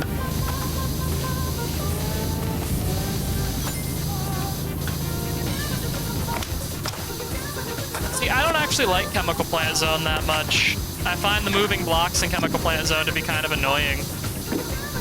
Like, you know, in Sonic games, at the end of the day, you want to go fast.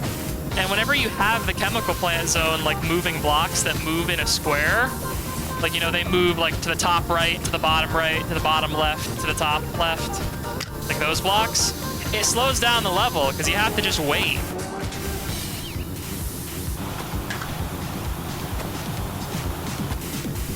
Like, I'm actually, you know, I'm taking a stand. Chemical Plant Zone's kind of boring. There, I said it, Sonic fans. Chemical Plant Zone's kind of boring. It's not a bad stage. I just think it could be better.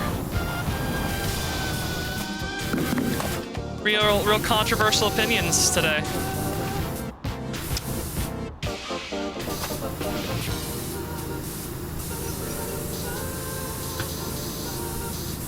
The hook to it's hard to get out of your head, though, I will admit. Whenever I hear the Chemical Plant Zone hook, like the intro to it, I will just have it in my mind for the rest of the day, no matter what. It'll surface randomly.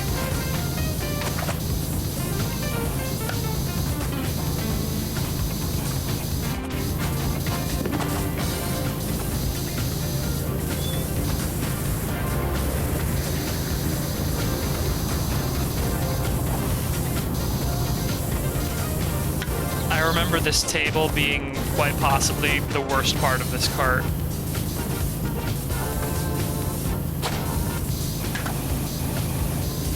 This is not worth the $400, madam.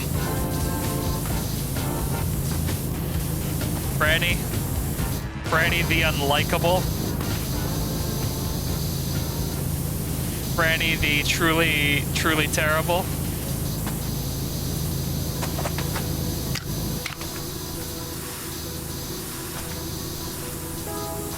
Franny the fucking nuisance.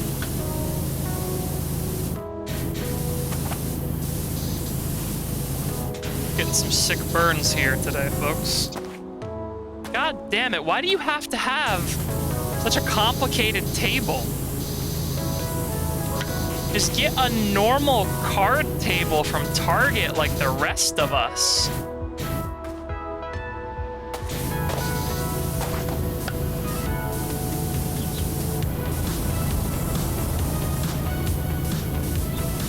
If you need to become a scam fortune teller, why are you gonna get the table that takes 10 hours to clean, huh?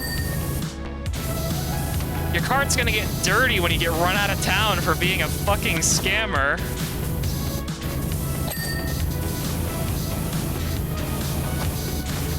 Yeah, Carnival too whimsical, 2 out of 10.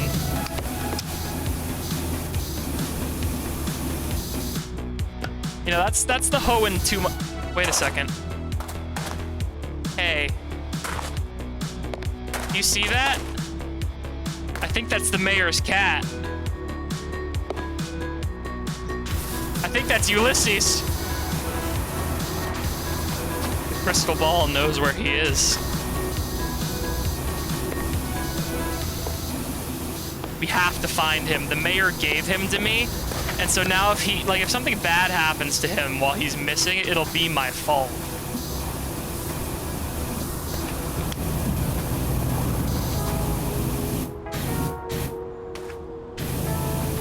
Come on. Where could I possibly be missing like a smear of dirt on this crystal ball?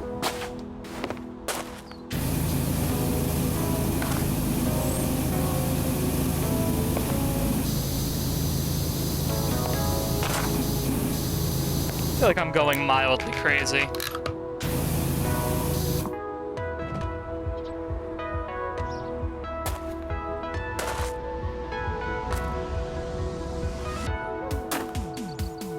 Oh wait, yeah, I can rename the cat now that I own him, actually. So I could be the one to rectify that mistake. I could rename him Ulysses. Gotta find him first, though, because a cat won't respect a renaming unless it's done to its face, you know? There's a whole ritual, you gotta have enough pomp and circumstance, you gotta bribe them a little bit. It's a whole thing. But I can definitely rename the mayor's cat, considering that he left me with the damn thing. That volcano's looking pretty bad, though, right?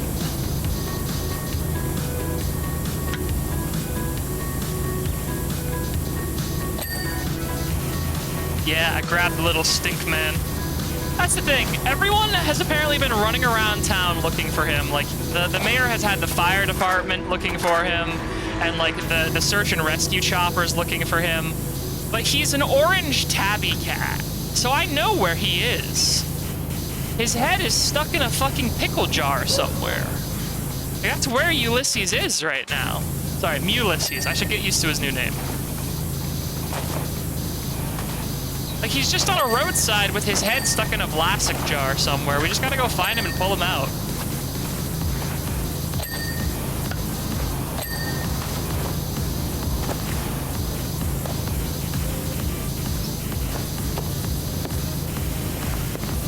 Orange cats, you know, a lot of people say this, but I believe it, so I will repeat it. Orange cats are the himbos of cats.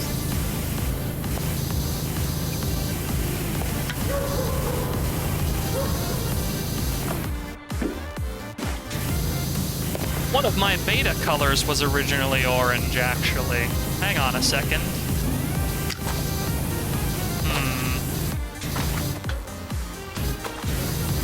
Well, I guess I can't really ask the Yakovian scientists about color theory now. Most of them are out in space. Pretty sure the one that I could ask didn't have anything to do with my colors.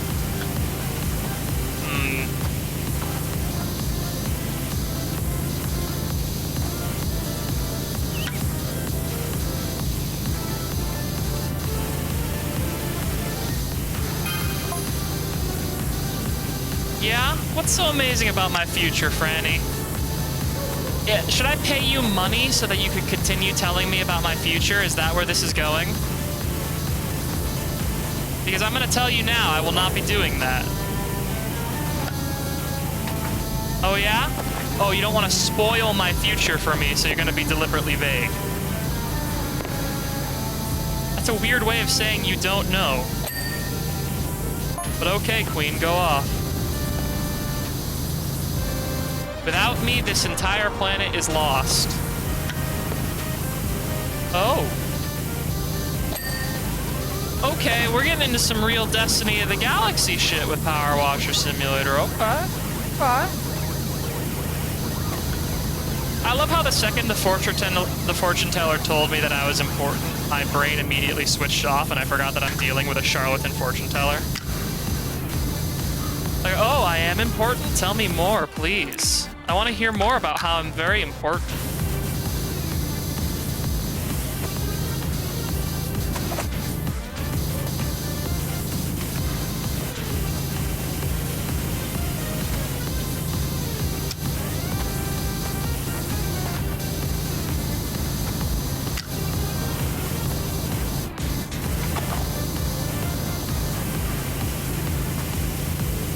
I should probably show up to more of Cricket's streams, considering how many of their emotes end up in my chat. That goes for anyone watching this VOD. If you're watching the VOD, go check if my friend Cricket's live right now. Go watch them instead of this VOD. That's only if you're watching this VOD.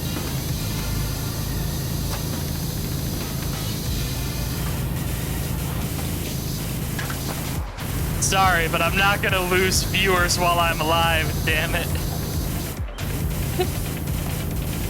It's a dog-eat-dog kind of world.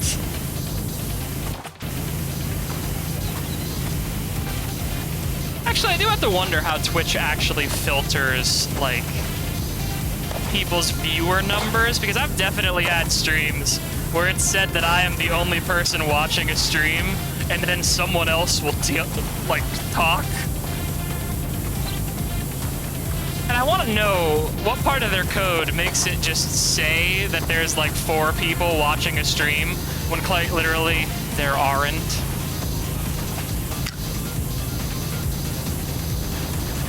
Like, I've had streams where it's physically impossible for it to be the number of people Twitch says, and yet. Yeah, it's wrong a lot. I'm glad I'm not the only one who's noticed.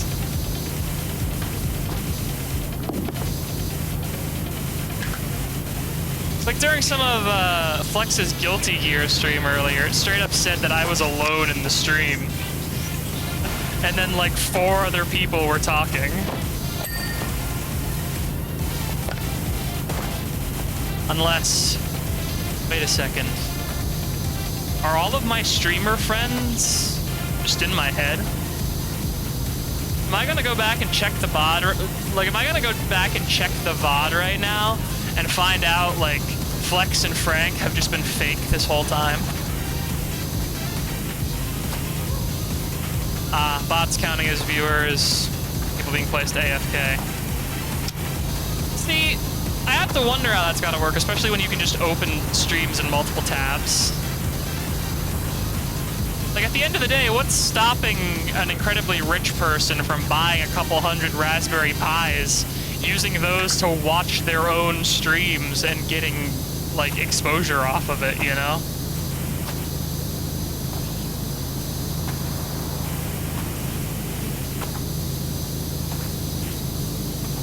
Yeah, I mean, like, that's the thing. Having the viewer counts up would be literal mind poison for me, because I'm already so anxious to make a living off of doing this that it's probably harming my content sometimes. So, you know, if I was micro-watching my view count, I think I would probably grow an insanity core. Like, I would have a whole separate part of my brain that was solely for being insane.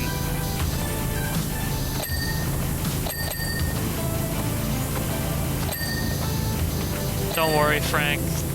This is a pro AI rights channel. We always count AI here. Stream Elements is technically always the first viewer to my stream, so.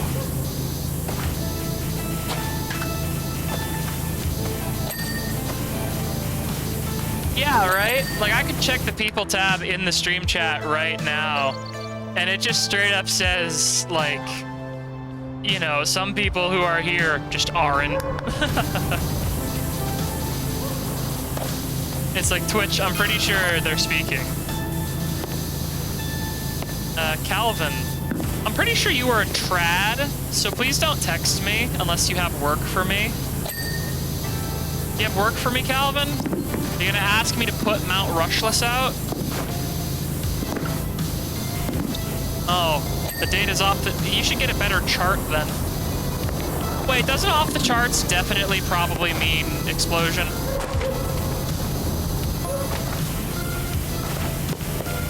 He looks ready to blow. No, it's fine.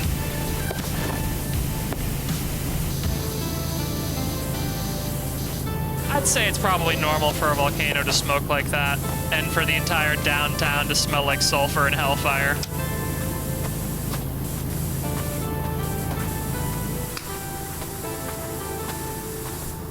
You know, the air quality is so bad, when I go to work, I literally cough up pieces of obsidian glass, but honestly, that's probably nothing.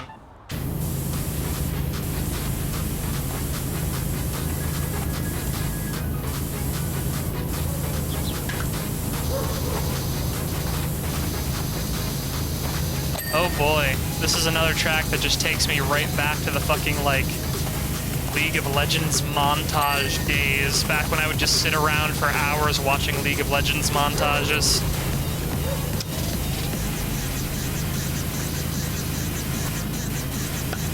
Because when Sonic Mania came out, like, League of Legends montage makers are literally just constantly waiting for the next Sonic game and the next Jet Set Radio game so they can have more music, you know? Because without Hideki Naganuma and, like, the Sonic soundtrack, they really don't have anything.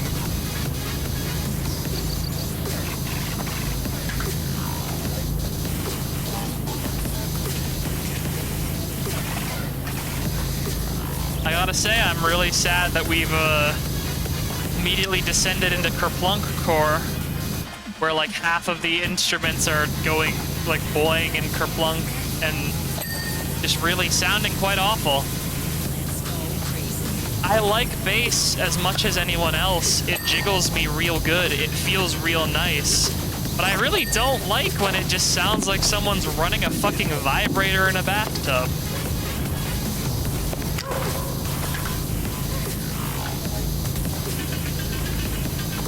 Yeah, like what, like the sort of whap, whack, whammer, whack, like that kind of shit, like that is genuinely penis music to me. Like, you say Sonic penis music montage, but you are 100% correct.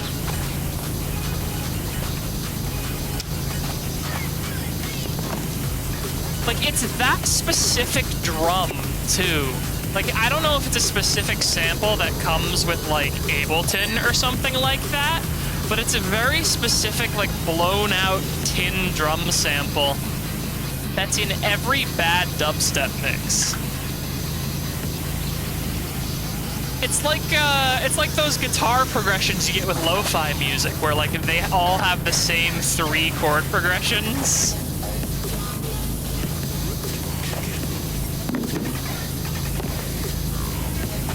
Oh no, the meme singularity is its own person. You know, 9gag Premium became self-sufficient and sapient, and, yeah, some weird stuff happened. I guess you're not at that point of the timeline yet. Believe it or not, 9gag becoming sapient was actually a good thing for the world.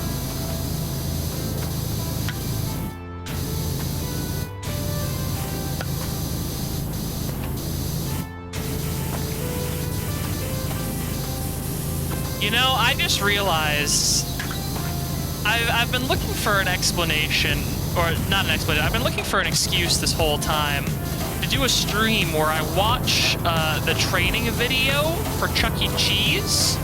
And I just realized that I could probably have that be the background noise for a stream, and that's probably not going to get claimed. That's like a good hour and 40 minutes long, so I could probably do that next time we stream PowerWash Simulator. shrink Power Washer Simulator down, only put it in one corner, so we can pay attention to what's really important.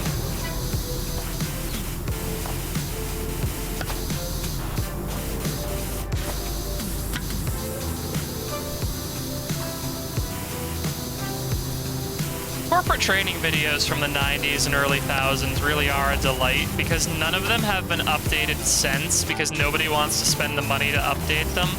So a lot of the times when you get trained at a new job, you'll just have the most apeshit time watching a video where like a guy in a fucking anthropomorphic fursuit of an Italian man explains to you how to fucking make pizza. It's a little too late in the stream for me to start those videos now, just because I am getting to the point where once this card is done, I'm probably going to be done for the day. But I will definitely make next stream if we don't end up doing, you know, another game entirely. It's going to be time for Charles. His cheese will entertain us all, whether we like it or not.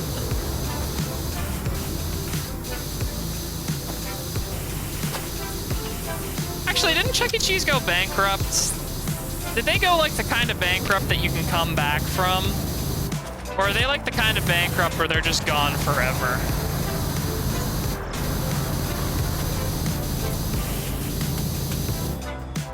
Like, is Chuck E. Cheese still open these days with COVID and everything? Because if I'm being honest, if I had to pick a location to like go to give my child COVID as quickly as possible, it would probably be a Chuck E. Cheese.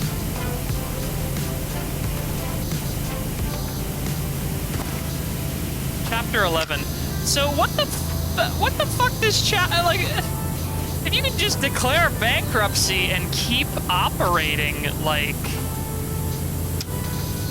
yeah, I don't understand human money at the best of time, but that seems wrong. A pretty sad-looking one the other day. I mean, that's the thing. Even at the best of times, unless it's a high-budget Chuck E. Cheese, they look kind of sad, right? Like, the only sort of entertainment complexes that I don't think end up looking kind of depressing are usually, like, Dave & Buster's. And that's a little bit of a bias, because when I was younger, I went to a lot of Dave & Buster's for my birthdays.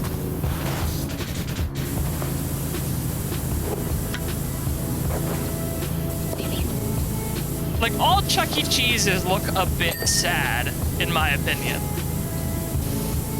Even when they're full and, like, full of kids and employees and stuff, there's still, like, just something sad about a Chuck E. Cheese, because at the end of the day, like, a full Chuck E. Cheese is a full Chuck E. Cheese, so it's not gonna be all crowded and smelly, and, like, I don't know.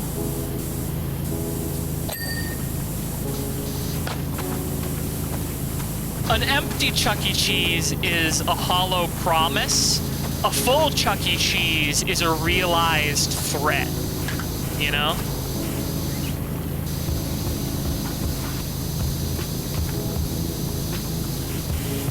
Ah.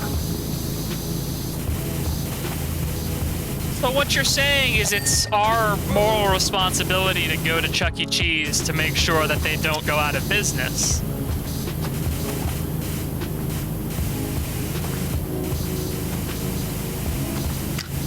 I'm not sponsored by them, don't get me wrong. I just think that future generations should have to suffer the wrath of a powerful rat.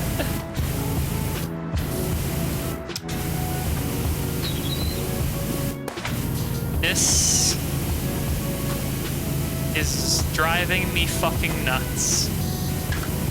I know that in, like, conversationally, we're pretty far off topic right now. But it's because this wagon is driving me fucking nuts. All of these wheels say they're still dirty, but I don't know where. I can't fit under this wagon.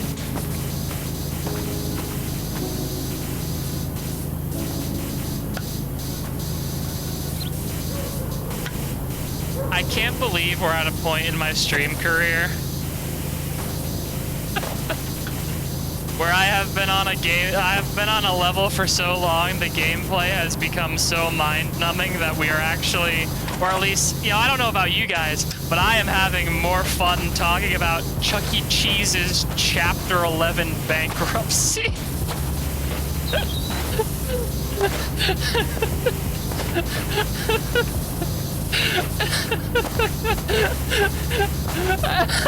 I'm sorry. There's something just so fucking bleakly sad about the idea of Chuck E. Cheese, like not the business, but Chuck E. Cheese himself going through Chapter 11 bankruptcy. Like he's just sitting at his kitchen table with like a handful of bills, just fucking like, oh, Birdie, what are we gonna do? We're not gonna be able to afford to pay the make-believe band. Wait, Birdie's McDonald's. Sorry, I didn't mean to imply that Birdie from McDonald's and Chuck E. Cheese were like in cahoots together.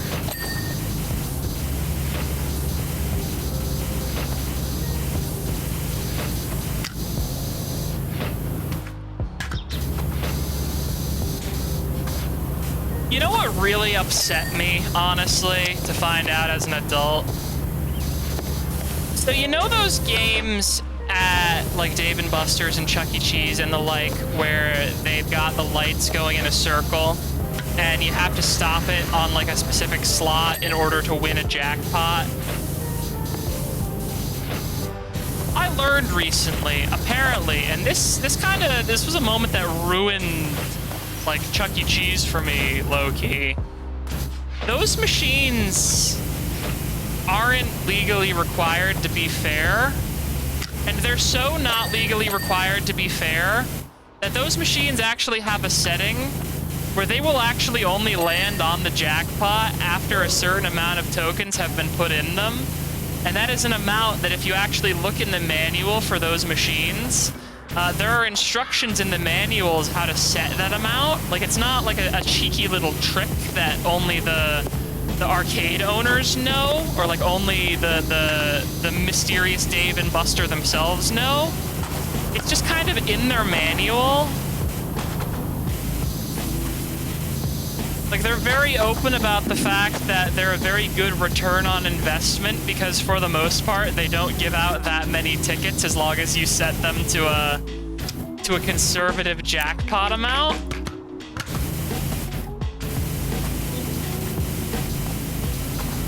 And it really upset me because I watched a video where a guy quite literally constructed a machine with like nanometer precision to play one of those games, and it couldn't win the game because every fucking arcade in the land sets those machines onto the money-making assist mode, where it's technically just straight up cheating.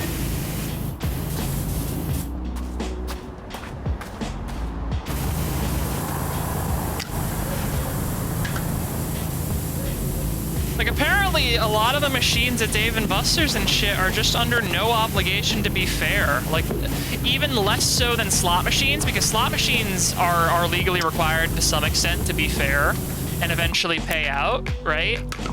But, like, the casinos can balance those in a way where they still make profit. But, like, arcades are even worse about it, because arcades have no such standard, so they can just, like, steal all your money, you know? 10,000 tickets for the Xbox One, please and thank you.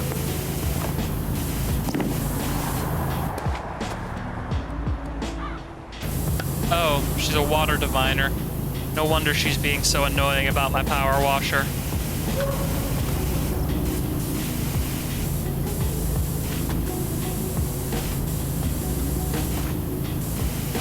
I always remember, too, the game that I always had the most luck for, and you know, maybe I should do like a arcade game simulator stream sometime to sort of revisit old arcade games, because I remember those games pretty fondly. And you know, like, the coin game exists. But I always remember the best luck that I ever had was always with the Bass Pro spinning wheel slot machine games. I don't know why, but for some reason, like the Pro Bass Fisherman wheel machines had a really good payout for how many tokens they cost, I think. Like, they cost 10 tokens to spin, but I always landed on at least 45, like, tickets. So whenever I would be done actually playing at the arcade and just want to, like, go home, I would immediately find one of those big bass wheels and just torpedo all my money into the big bass wheel so that I could just go home and, like, trade the last of my tokens for Laffy Taffy and get the fuck out of there. Because, you know, I go to Dave & Buster's so goddamn rarely. Like, who's gonna keep the tickets that they get from Dave & Buster's, you know? Unless you're really into Dave & Buster's. Unless you're one of those people who make TikToks of fucking arcade games, you know? Come on. I will get this axle mount, damn it.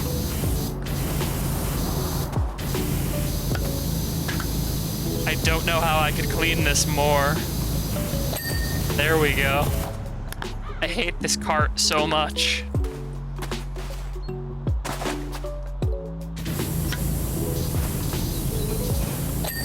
Franny, I'm gonna be honest, I'm not ever coming back once I'm done here. Not even, like, to patronize the carnival.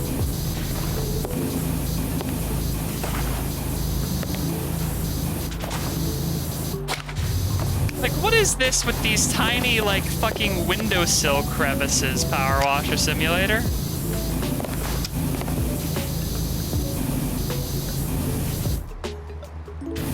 Oh yeah, the coin pushers? Fuck. Oh my god.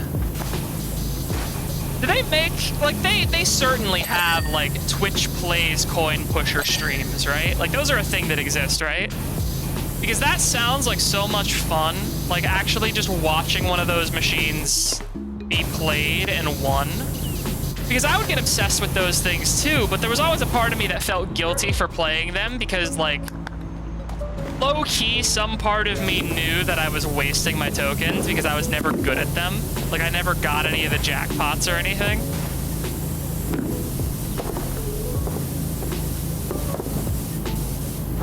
But I feel like watching someone play one of those professionally would probably be one of the most cathartic experiences of all fucking time.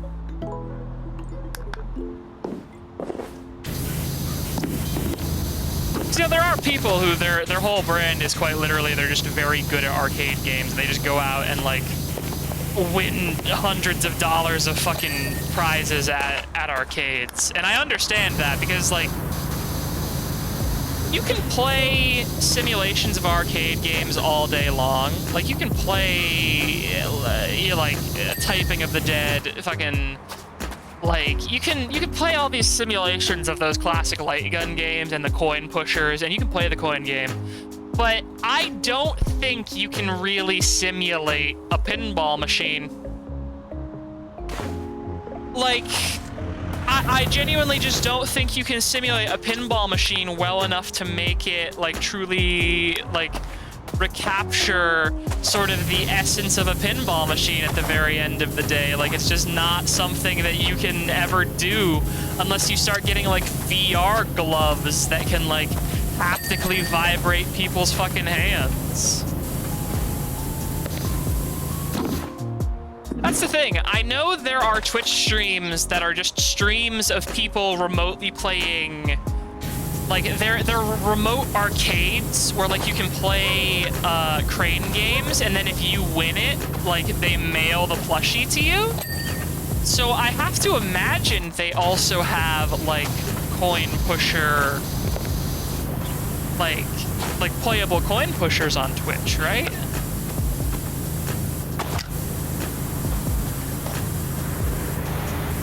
Because they already have websites where you can just straight up play Japanese vending machines, or not vending machines, like Japanese claw game machines. And those are a lot of fun to watch people just get angry at, because people will get so fixated on those. Yeah, I remember I watched a streamer once, he got like super fixated. He wanted to win a, he called it a yeast Ken because it was a squishy of a Shiba, but it was specifically a squishy of a Shiba that was made to look like burnt toast. So like the English translation of like the page came out to like him being called Yeast Ken. And so he spent like 3 hours just fucking playing this coin machine and like waiting in line for it too, because it's got like a digital queue and everything where like if you want to play it, you have to actually like wait your turn and let other people get a chance. But it was so funny to watch as he just slowly went insane, spending like hundreds of dollars trying to get this stuffed toy. Or not hundreds of dollars, it was hundreds of yen, so I have no idea how much he actually spent in US dollars.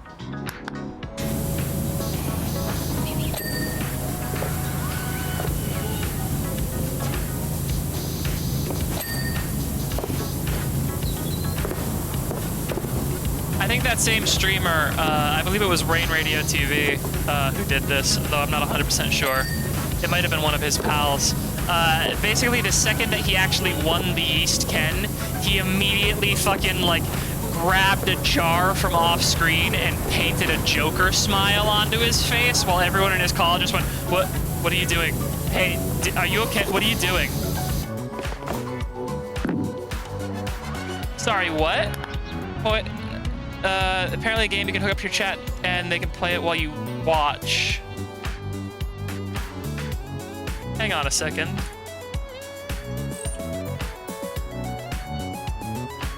Coin pusher. Huh. There's multiple coin pusher simulators on Steam right now. There's Old Coin Pusher Friends, which appears to be a cooperative coin pusher game. Then there's Coin Pusher World. Then there's Money Falls Coin Pusher Simulator.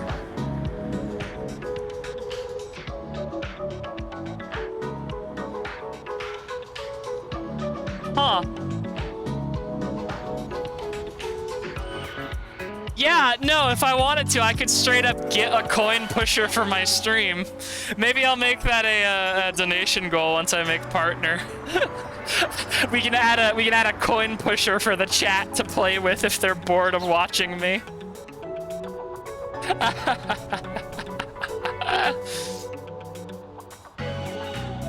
Just add it as a permanent fixture to the fucking stream.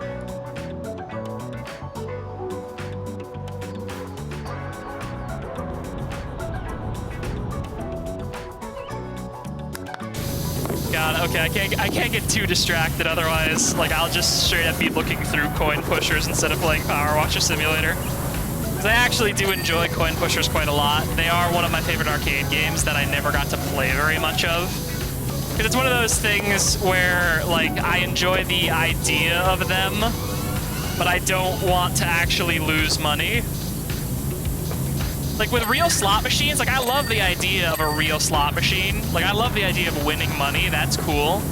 But the idea of having to lose money... Oh. Oh, no. No. Ugh. Can you VR it?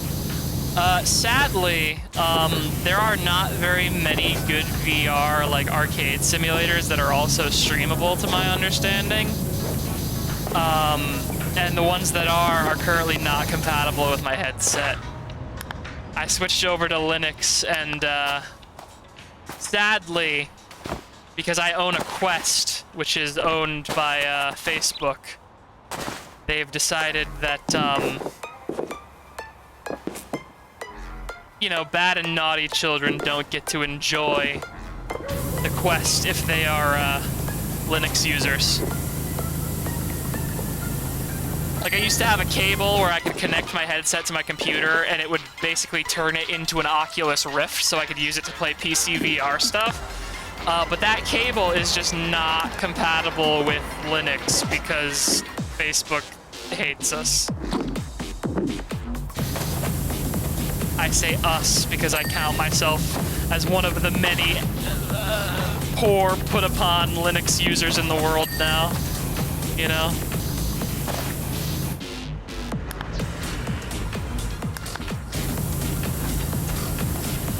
Can't believe this game forced me to learn what a fucking fascia is.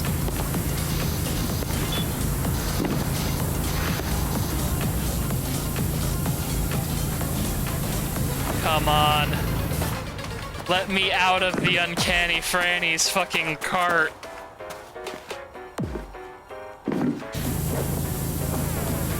It's not worth the money, dog.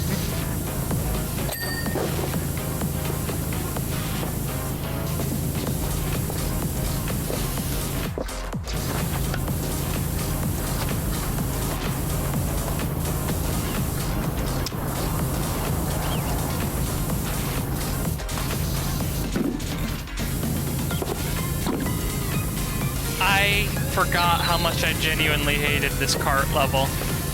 I saw it on the level select and I was just like, oh, it'll be fine. You know, it's time for another level of PowerWash Simulator, and I'll knock it out real quick, and then we'll be done with the stream for the day.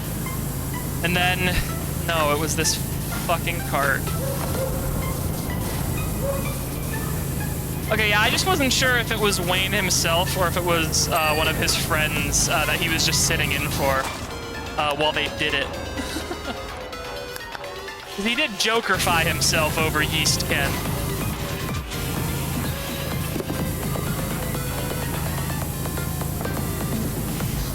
You know, that is the one downside of being a VTuber, you know, you can't do weird shit where you just, like, drink Head and Shoulders on camera. Actually, I mean, I guess I could ask Gub for some assets that I hotkey, where it's just me drinking some Head and Shoulders. Note to self. Head and Shoulders assets.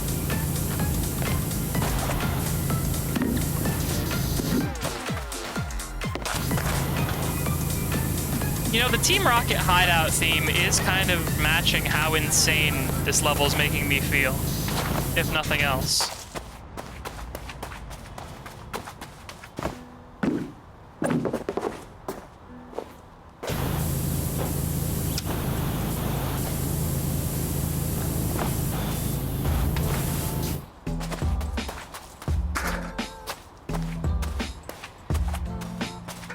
Yeah, that was a real intense rocket theme, and it was fitting for the hell that I live in.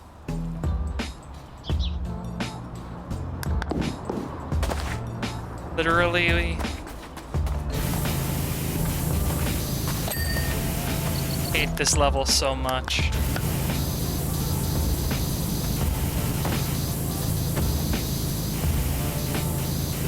If I could nominate a couple levels for a balance pass, this would probably be one of them.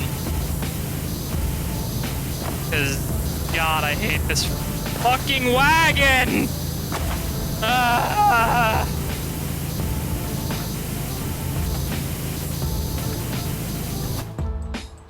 My ass is literally going numb from how low I have oozed in my seat. Ugh. Alright, sitting up.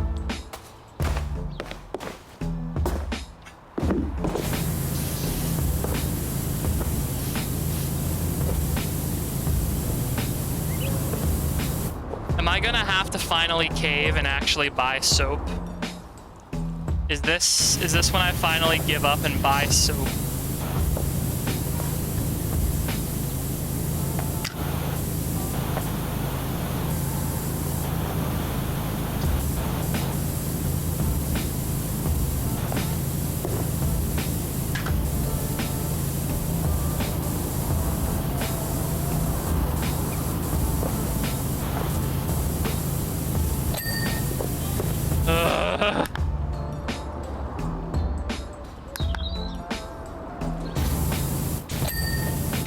Every ding an agony.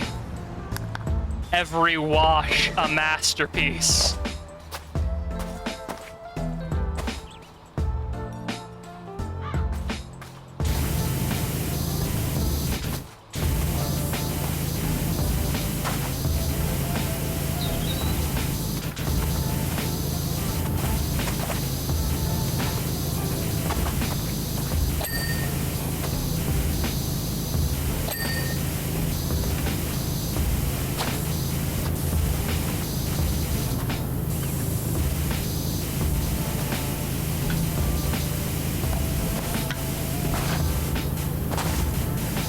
Ah, there's a bunch of grime on them that I can only see when I'm, like, jumping. No wonder they're not fucking going. Ugh.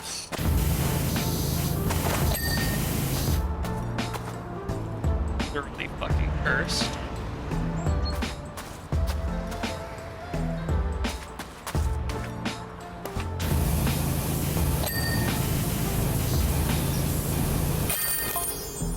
Ah!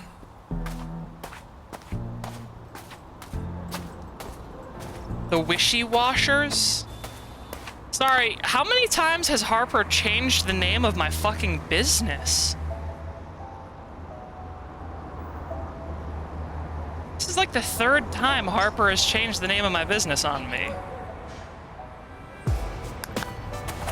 Anyway, before we leave the carnival, as is tradition, we gotta go hear the coconut noise. Yeah! Alright. This job, I know for a fact, does not take that long, so I'm going to do this job too.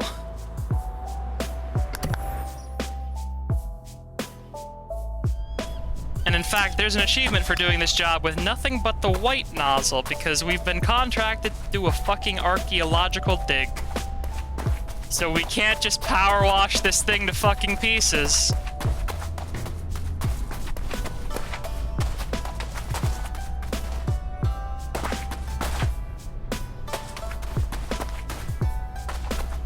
Or, you know, we'll just go until I start feeling like I'm going insane again.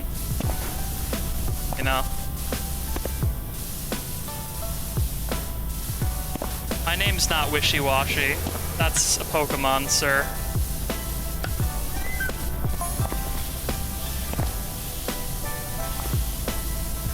$8,000 years old, huh? It's fucking enormous. That's for sure. Also, yeah, thanks for coming out, Flex. I always appreciate it.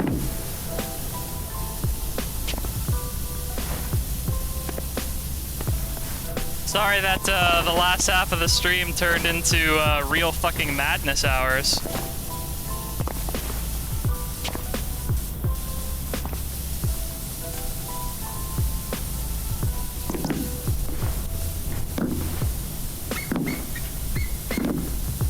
Oh wow, can I actually clean rust with the white nozzle? Holy shit.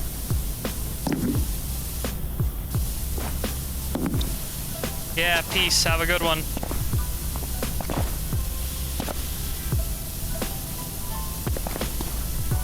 Yeah, thankfully, most of the dirt on this level is very specifically, like, very easy to clean dirt.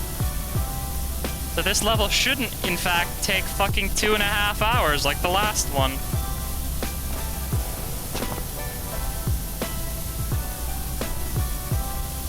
You know, if I do this level wisely, of course.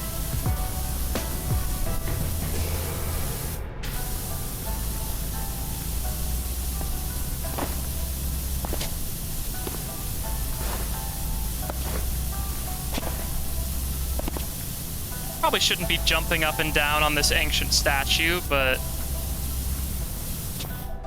You know, if it held together this long, it's probably fine.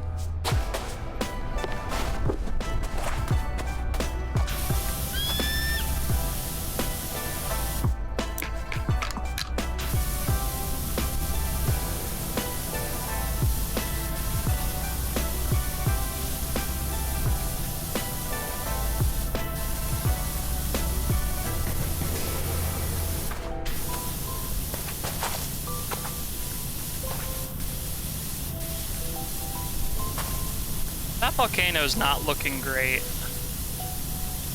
Like, I'm low-key pretty sure that thing's going to go off the second we're done cleaning the statue. It's probably a good thing we're out of town. Yeah, I'm gonna say it's a good thing that we're all the way outside of town right now, actually. Sorry to literally everyone in Muckingham who may be killed by a volcano. You are quite genuinely not my problem. This power washer couldn't stop the volcano even if I fucking wanted it to. Stop asking. At first it was a funny joke, now it's just, I feel bad.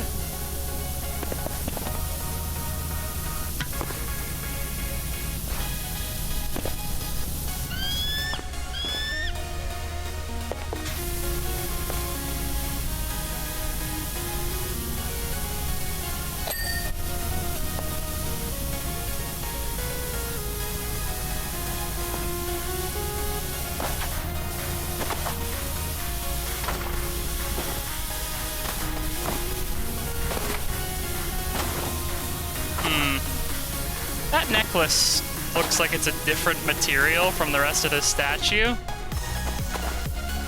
That's a little weird, right? Like, is the helmet of the statue is not a different material. But the necklace is kind of implied removable by the way it's set up like that.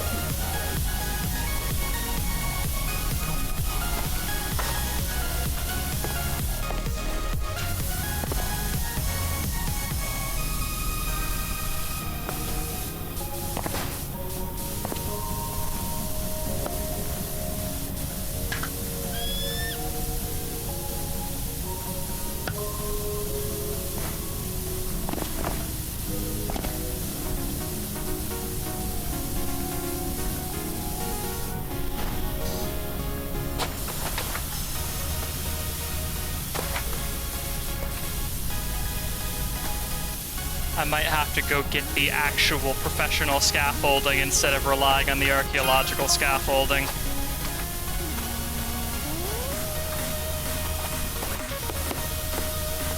Advanced mythology already. Yeah, I mean, this literally looks like fucking Aquaman. Some sort of reptile deity. Oh boy. Yeah, no, plot twist after I finished the game, I chased the mayor to Miami.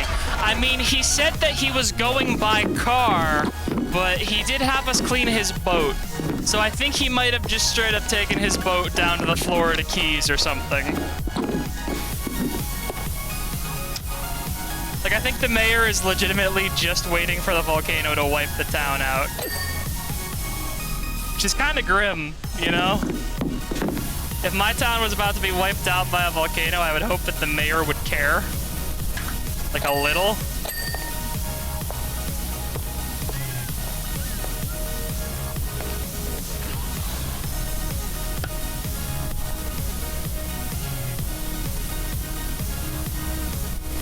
Alright, slowly but surely, we will remove the rust from this metal ornament. Probably move the scaffolding closer, huh?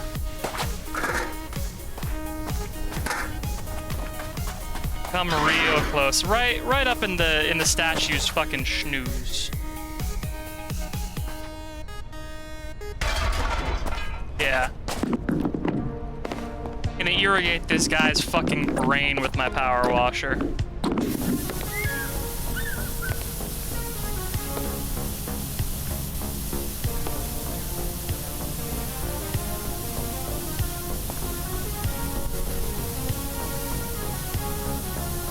I like how certain parts of this statue, there's just like the arbitrary slab lines on it because they had to divide the model up somehow. Like, you can really see the parts of this model where they had to sort of let the gameplay creep in because they couldn't have the statue just be one big fucking piece.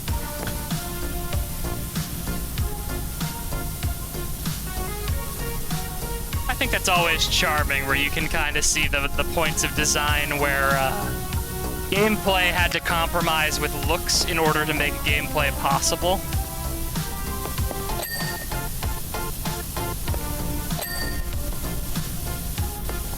You know, it's not a huge deal to have those cracks all over the statue, but they're definitely there because, you know, this game had to be built in a very specific way where they, like, plotted out these fucking intricate models to have different cleanable zones on, you know?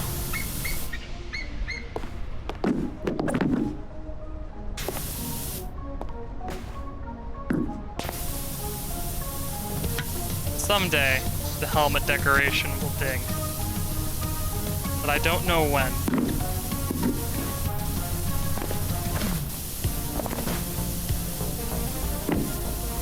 This does seem archaeologically irresponsible, all things considered, though.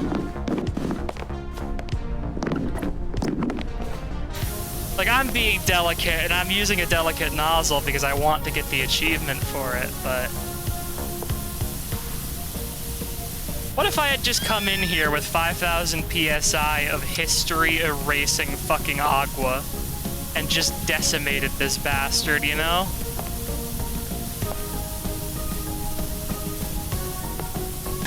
I guess Harper's a pretty goddamn good salesperson if they can get people to put that much faith in me. Mr. Wishy-Washy.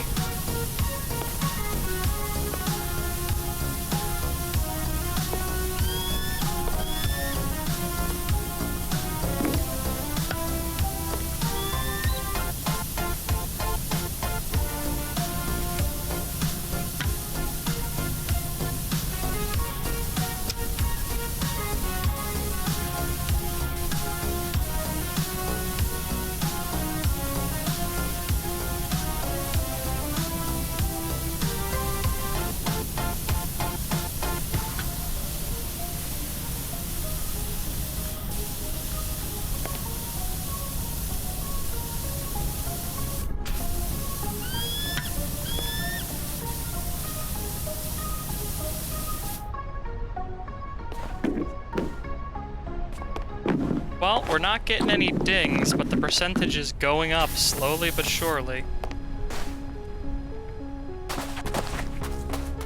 Maybe another angle on his disgusting fucking dirt-filled ears.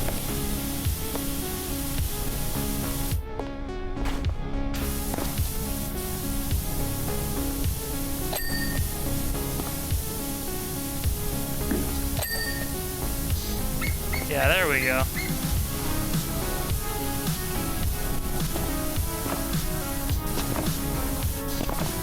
Cult of the Lamb is a game that looks really good, but I sadly cannot currently afford it because there's no money out here in deep space.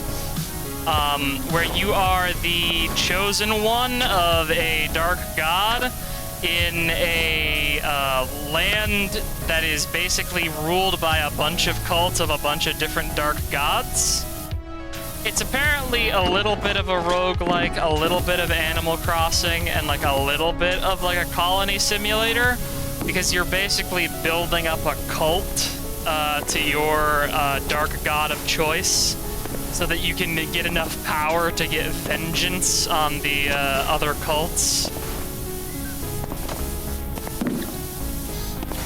It looks really good, and a lot of really big ticket streamers have been streaming it because they were given like early access keys. But you know, I'm not one of the people who gets early access keys, so I'm going to have to just wait until I find a wallet out in deep space and I can buy it. Because all of my game money does have to come from wallets that I find on corpses. You'd be surprised how many people ended up in deep space with, like, just their entire wallet still on them, you know?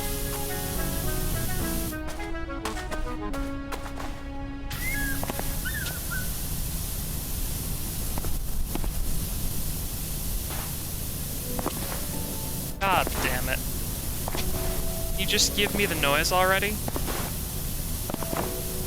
Just do it. Do the noise. Do the... Make the... Yeah! Yeah! Finally! Complaining always works! Fuck.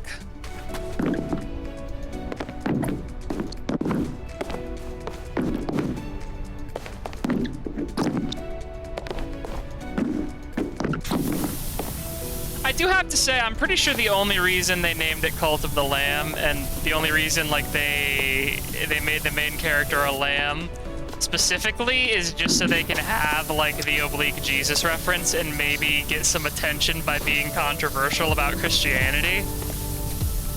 Like, I hate to be cynical, but that does definitely feel probably mostly like the reason why they chose specifically that name and that that theme.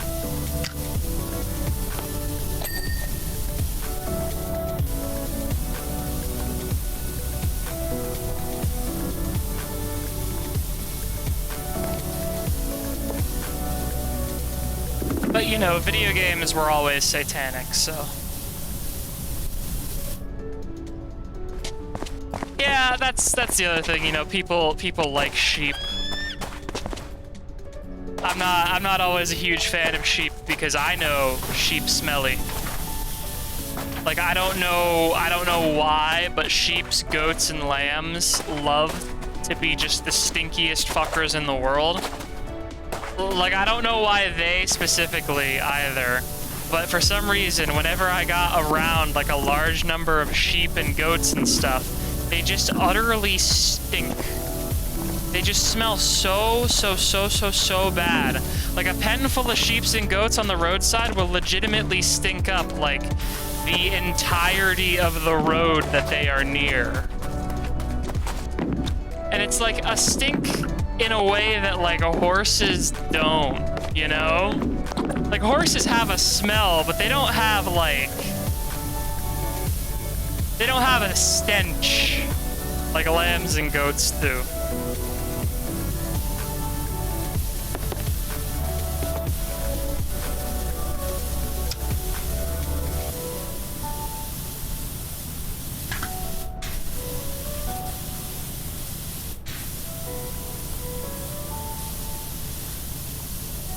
Helmet decoration is fucking vexing me exactly as I predicted it would. Like, I knew this helmet decoration because it was one of the objects covered in rust. It was gonna get annoying. And sure fucking enough.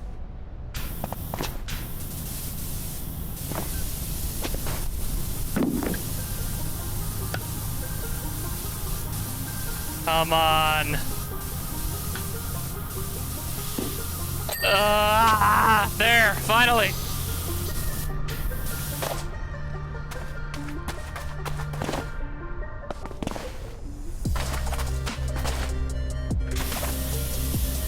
See, this is a remix I don't mind because it's not butchering Sticker Brush Symphony into an unrecognizable pulp. At least not yet. This is a dubstep mix that feels like it's, you know, paying respect to the original aquatic ambiance. Instead of just destroying it. Placing it with a drum and bass based kind of sadness.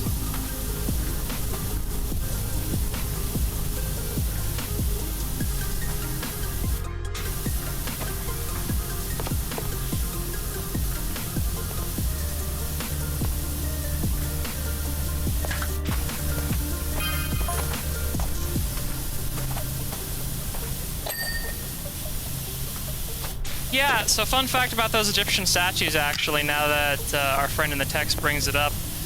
Those weren't literal. The animal-headed, like, depictions of the gods were meant to be taken metaphorical even at the time. It was a statement about their duality. Like, that statement is actually, like, you know, despite the jokey presentation, that is actually a true historical fact. Like, a lot of our understanding is of like, oh, this is a depiction of the animal-headed god who the natives thought had the head of a bull. That's just not true. It's just straight up oversimplifications by people who didn't necessarily understand the culture they were talking about. Which, you know, isn't the most surprising thing on Earth, I suppose.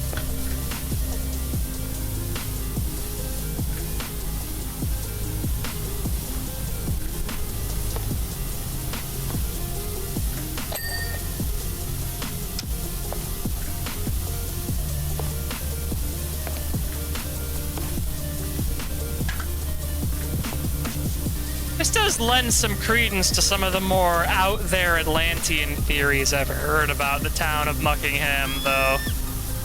Like, you know, Muckingham, like any good metropolitan city, has a crazy guy in a street corner who rants about nothing to anyone who will listen. He's made some interesting points about Atlantis, you know? I'm pretty sure if he saw this dig site, he'd lose his mind a little bit.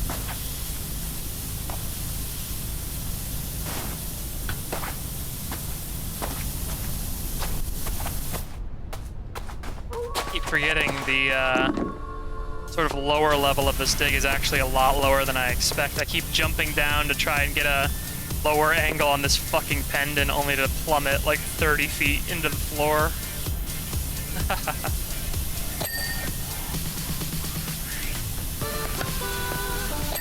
I honestly, like, where did people even come up with the idea that there is a lost city of Atlantis somewhere?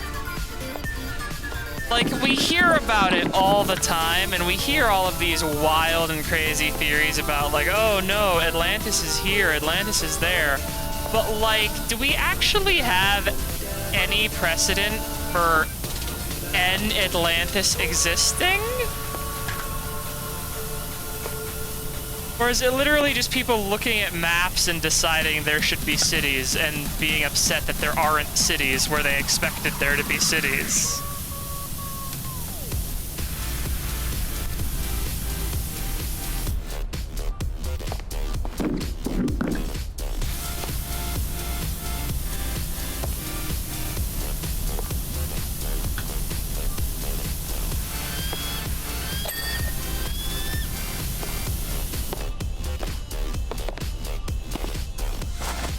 Okay, I gotta jump onto this guy's goddamn shoulder again. The inside of this cheek guard.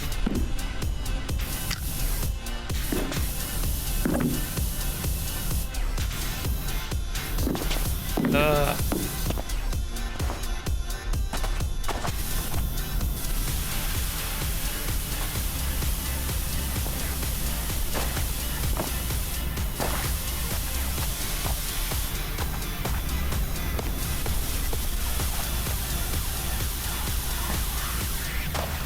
God.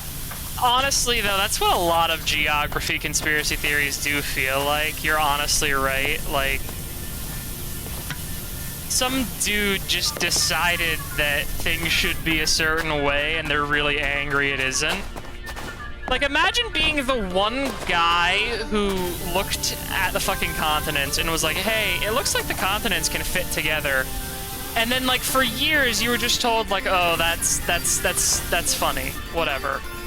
And then out of nowhere, like, there's just an explosion in the archaeological field, and out of nowhere, like, it is proven verifiably true that Pangea probably did exist.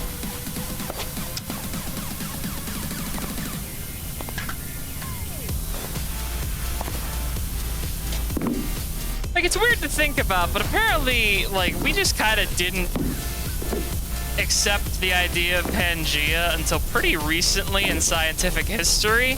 And the idea of that's really funny to me, because anyone can look at how, like, the continents look, and they look like they should fit together.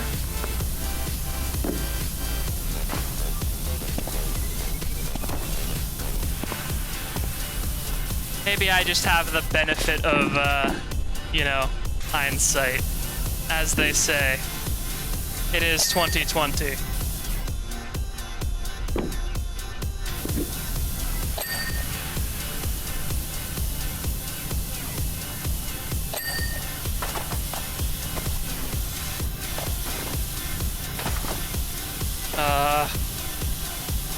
I fucking hate this guy's cheek guards. Wash your face.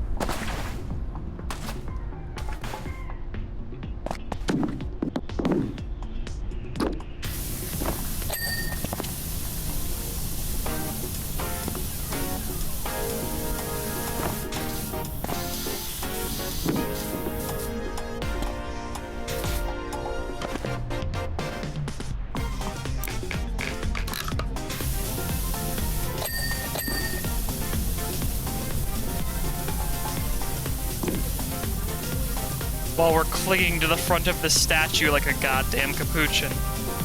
I guess I'll take the opportunity to try and get some of this rust off this pendant as well.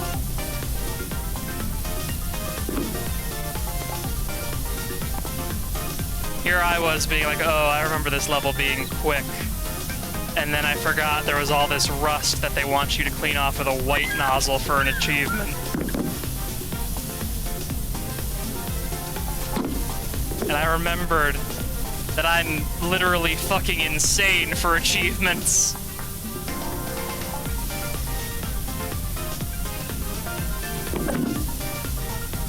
Like, I will act genuinely the most out of pocket for achievements. It's so unhealthy. There's nothing else to call it other than unhealthy. I will do some of the worst things in the world for achievements.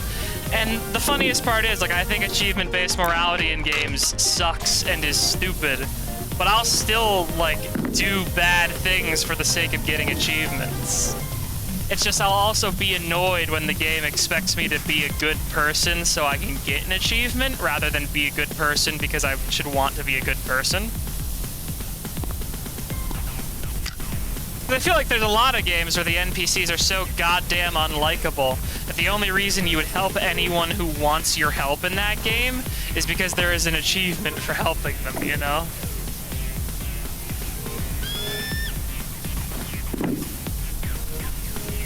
Perhaps this is controversial, but I don't find many of the characters in Dragon Quest to be all... Dragon Quest? Dragon Age to be charming enough to warrant how much you help them.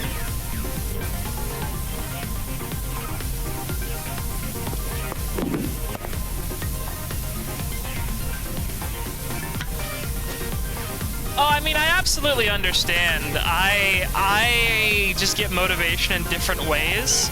I have a bunch of lines of code in my brain that will just randomly cling on to a task in a game and decide that it enjoys that one task so much I need to obsess over the game for a long time.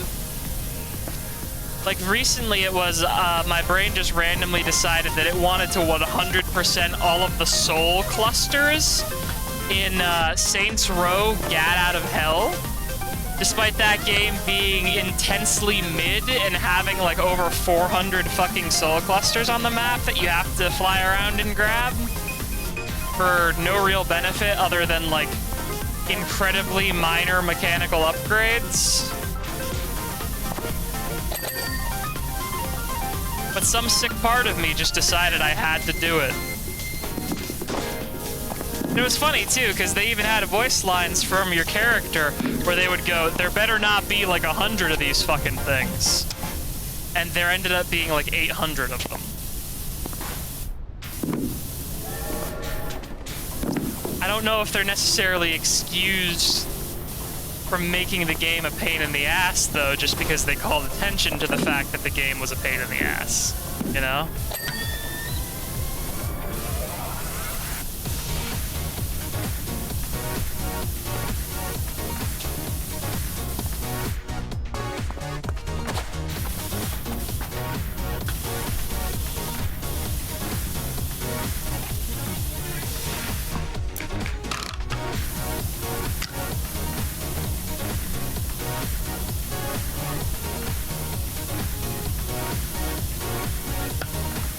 Yep.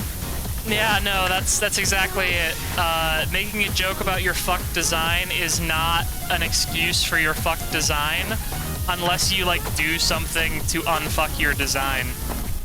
And I think that game gets by, like, skin of its teeth by the fact that, like, collecting the soul clusters is actually kind of fun. But if you didn't enjoy collecting the soul clusters, like a lot of people didn't, or if you didn't want what was essentially a recycle of Saints Row the 4th again, the game was not good.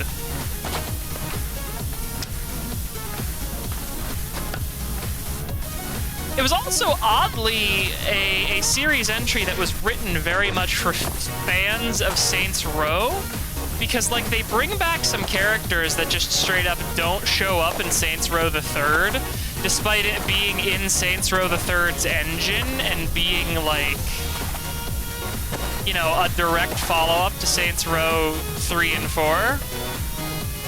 Like, they have the leader of the Ultor Corporation in that game, who is just not present in the third Saints Row, I don't believe. Like, he's replaced by a different guy by Saints Row the Third.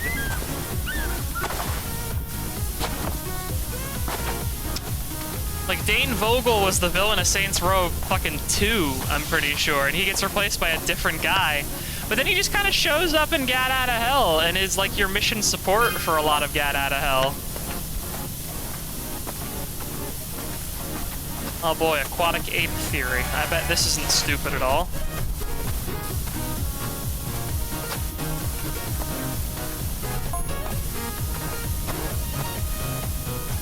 Ah. Humans were semi-aquatic when they lived in Africa. I don't think I believe that. Humans aren't good enough at swimming to be semi-aquatic.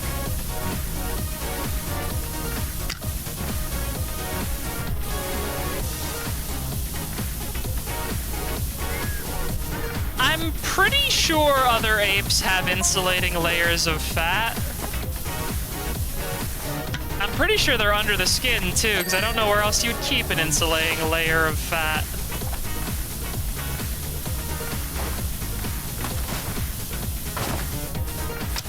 I guess this is pretty good proof for that being the case, though, huh? That we were aquatic apes. The statue of a human with a fucked up fin ridge.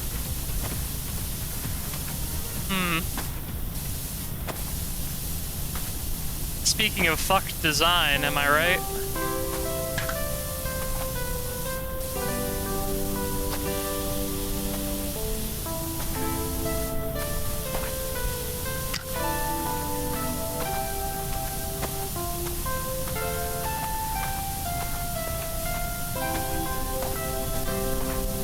That's the thing, I enjoy swimming so much when I try to pretend to be a human that, like, I can see it, you know?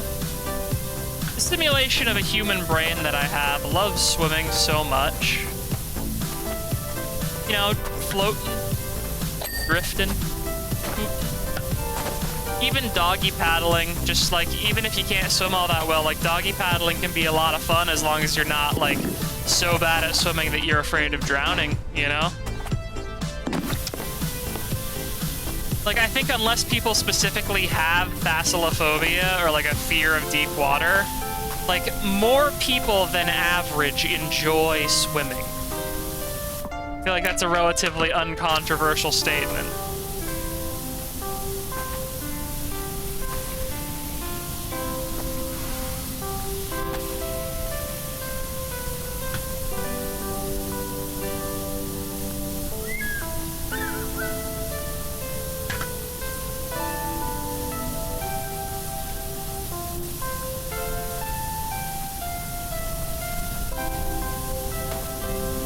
There's also the possibility that the prehistoric people of Muckingham were magmatic, given, again, the active goddamn volcano that nobody seems really worried about.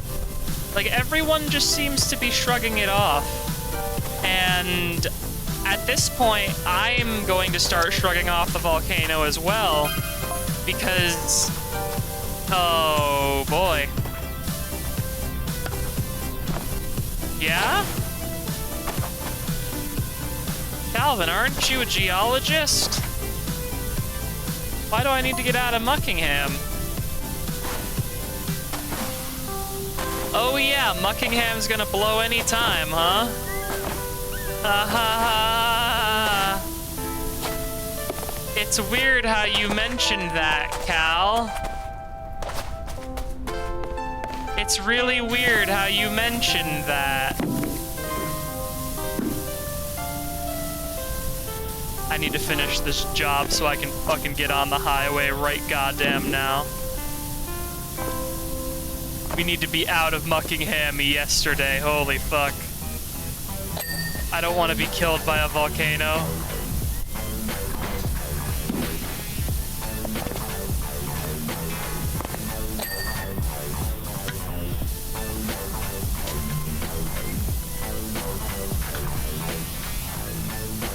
Come on. Ding faster, damn you. I need to get on the fucking interstate immediately.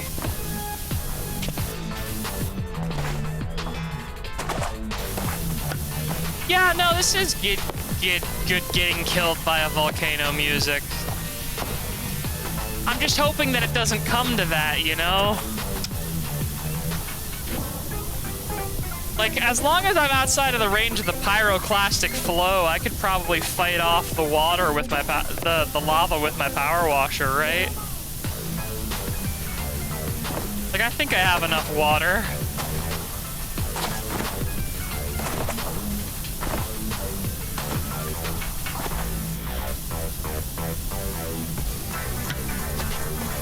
Problem I feel with this level is that a lot of the crevices are actually kind of annoying to clean out. Because if you don't hit them from the exact angle that the game is looking for, it just won't clean them.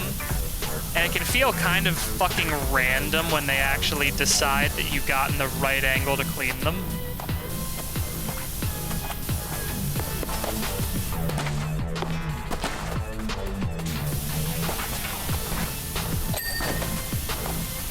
Like what's happening right now, actually.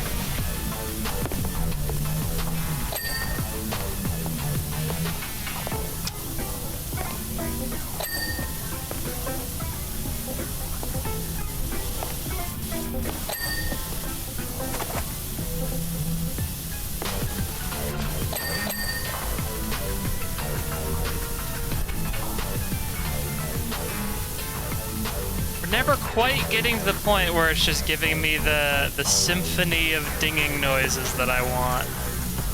I'm really being teased by this goddamn game right now, I gotta say.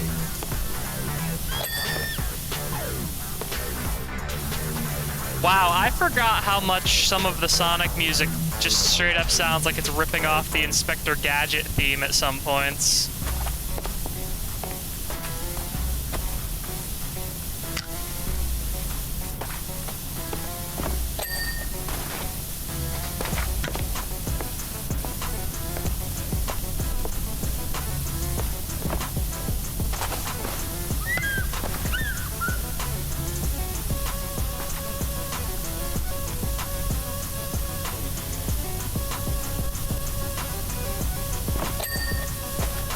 Oh, finally got to ding off the goddamn necklace, too.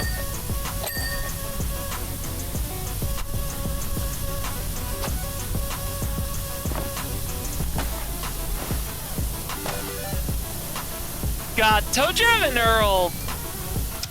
ToeJam and Earl is definitely a game that has, like, an Inspector Gadget theme song sort of vibe.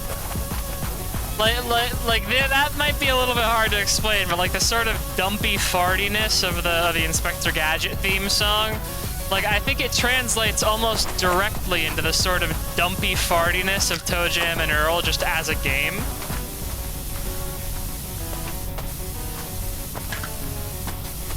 I guess, I don't know, it's just kind of a vibe that certain media of the era has. Like Earthworm Jim, I would say also has that same sort of vibe.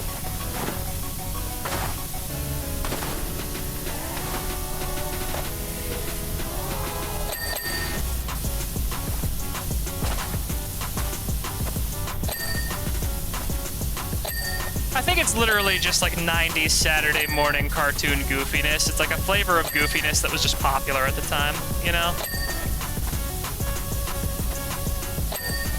And yeah, I think part of it was probably literally just to do with like the soundscape environment of like the music and instruments being used to make a lot of that stuff. Because a lot of it does come from just like the chiptune crunch of the you know?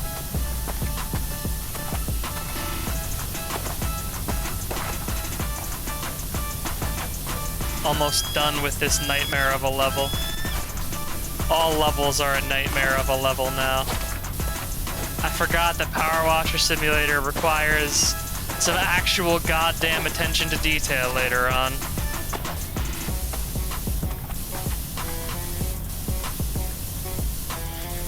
I guess this is what happens when you get contracted for, like, archaeological work as a power washer. You gotta focus.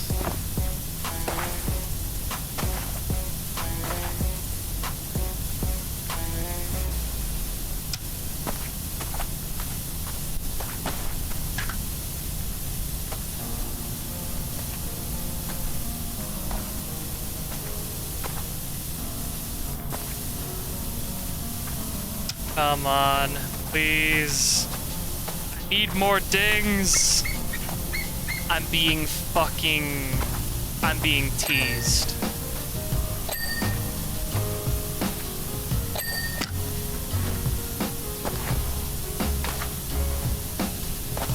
God, this is agony.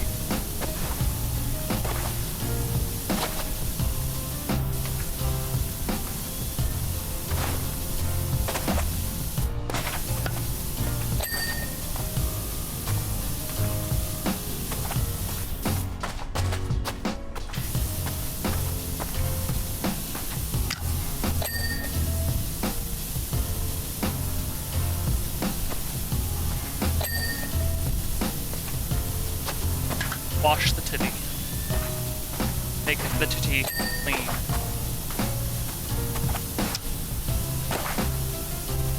Only once the titty is clean will the statue be fully restored to its glory.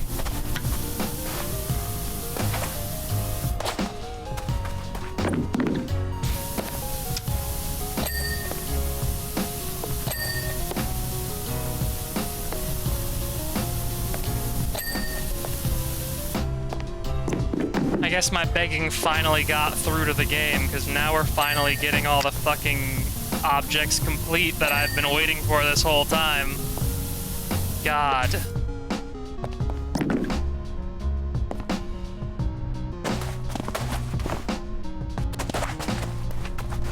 Just in time to be consumed by the volcano, I guess. Because, like, I'm definitely gonna be consumed by the volcano when it erupts.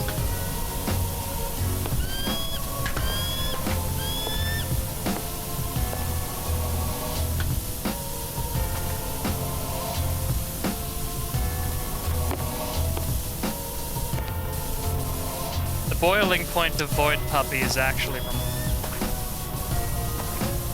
Like, you would be shocked at how easy it is to boil me.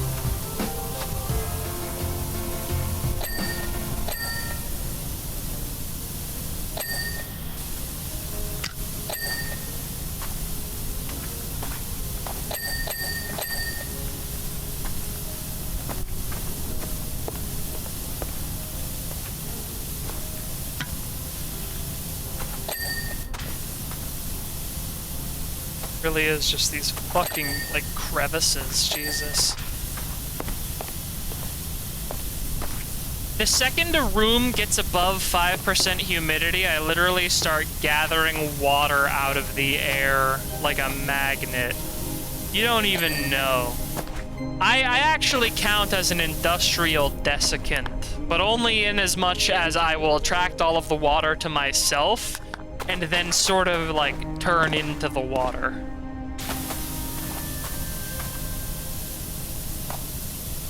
It's nasty. You gotta be real careful with Void Puppy storage. You know, for instance, if you keep us in a dark cell for too long, and you don't give us, like, any cartoons or sugary cereal, we might just get angry one day and decide to open every fucking airlock on the ship, and then all of your scientists will fly out into space.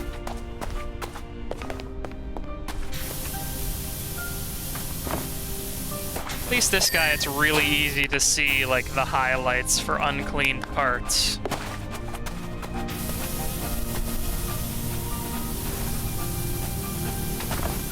Gotta clean that goddamn pendant.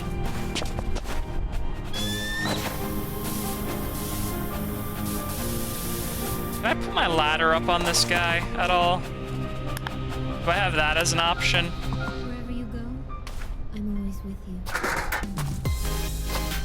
It absolutely is. Wow.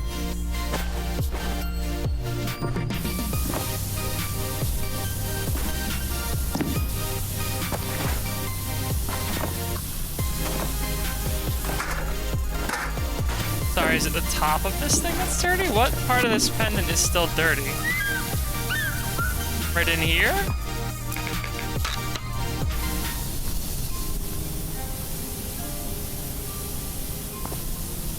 Other side?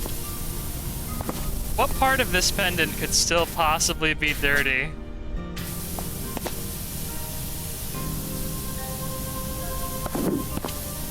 As I cling on to this thing with all my damn might.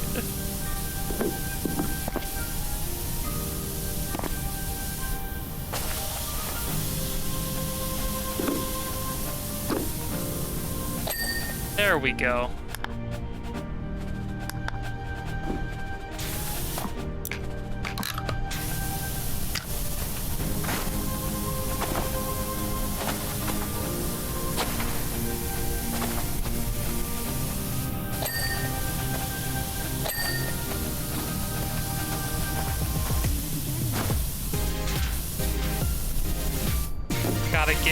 Gotta get that crease right underneath the boobin.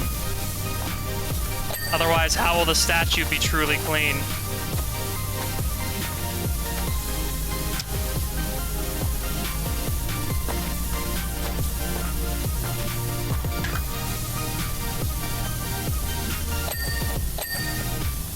Well, it looks like the statue's almost clean, which means we should probably get out of Muckingham soon.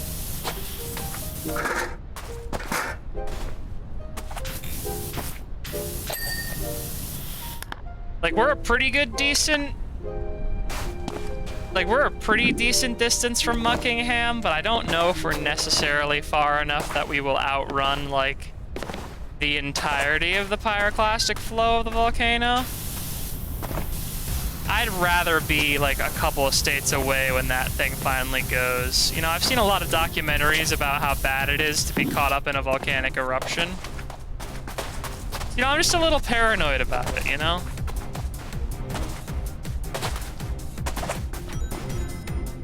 Yeah, it's a real problem when you're made of jelly. You don't want to actually get ash in you when you're made of jelly. That's no good.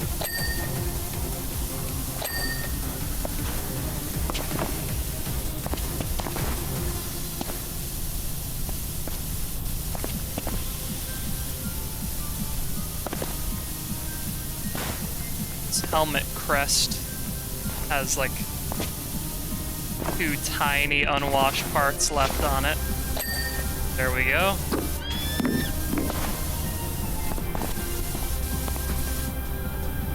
All right. Gotta get some of these face slabs. Crisis City would be a great soundtrack to burn to death in a volcanic event too, honestly.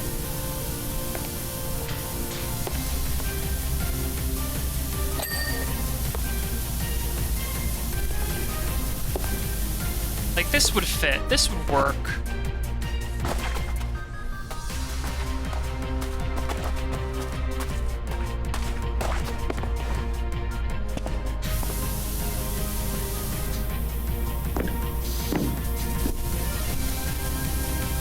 Part of his face am I missing? There's one face slab I'm still missing.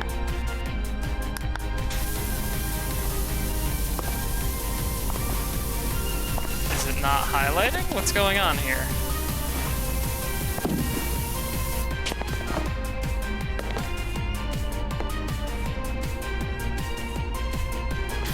Ah, it's that one, like, in there. Right.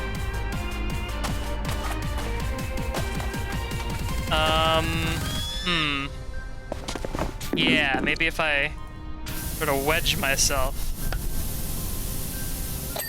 Yeah, there we go. Alright. Fin spine. Okay, and then we're almost done with this archaeological restoration, I guess. We can, you know, get out of Muckingham while the getting's good. 2,000 bucks ain't much to start up a new power washing business in another city, but I'm sure I can get licensed somewhere that doesn't have an active volcano.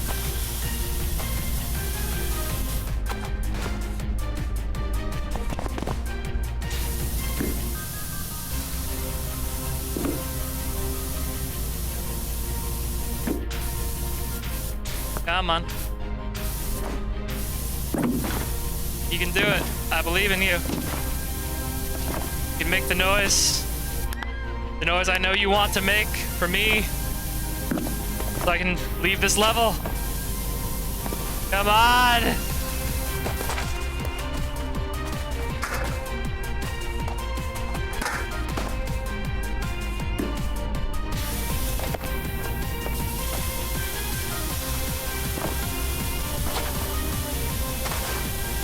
Okay, now I actually don't know what the game wants from me to clean that last slab. Oh, it's torture.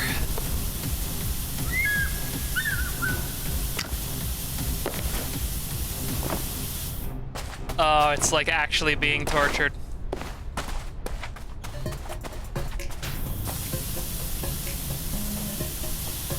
Like I'm mashing the show dirt button even, and I can't even see where it would possibly be.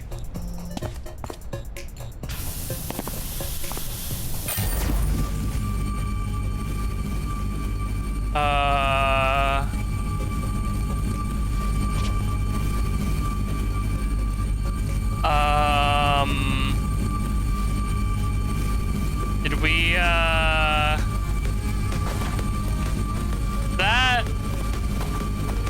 That's probably stopping the volcano, right?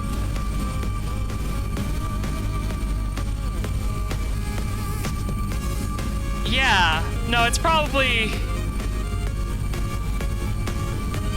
We're probably fine to go back into Muckingham. Yeah. And you know what? With the firing of the fucking fish beam, I think that's where I'm going to call it for the day, everyone.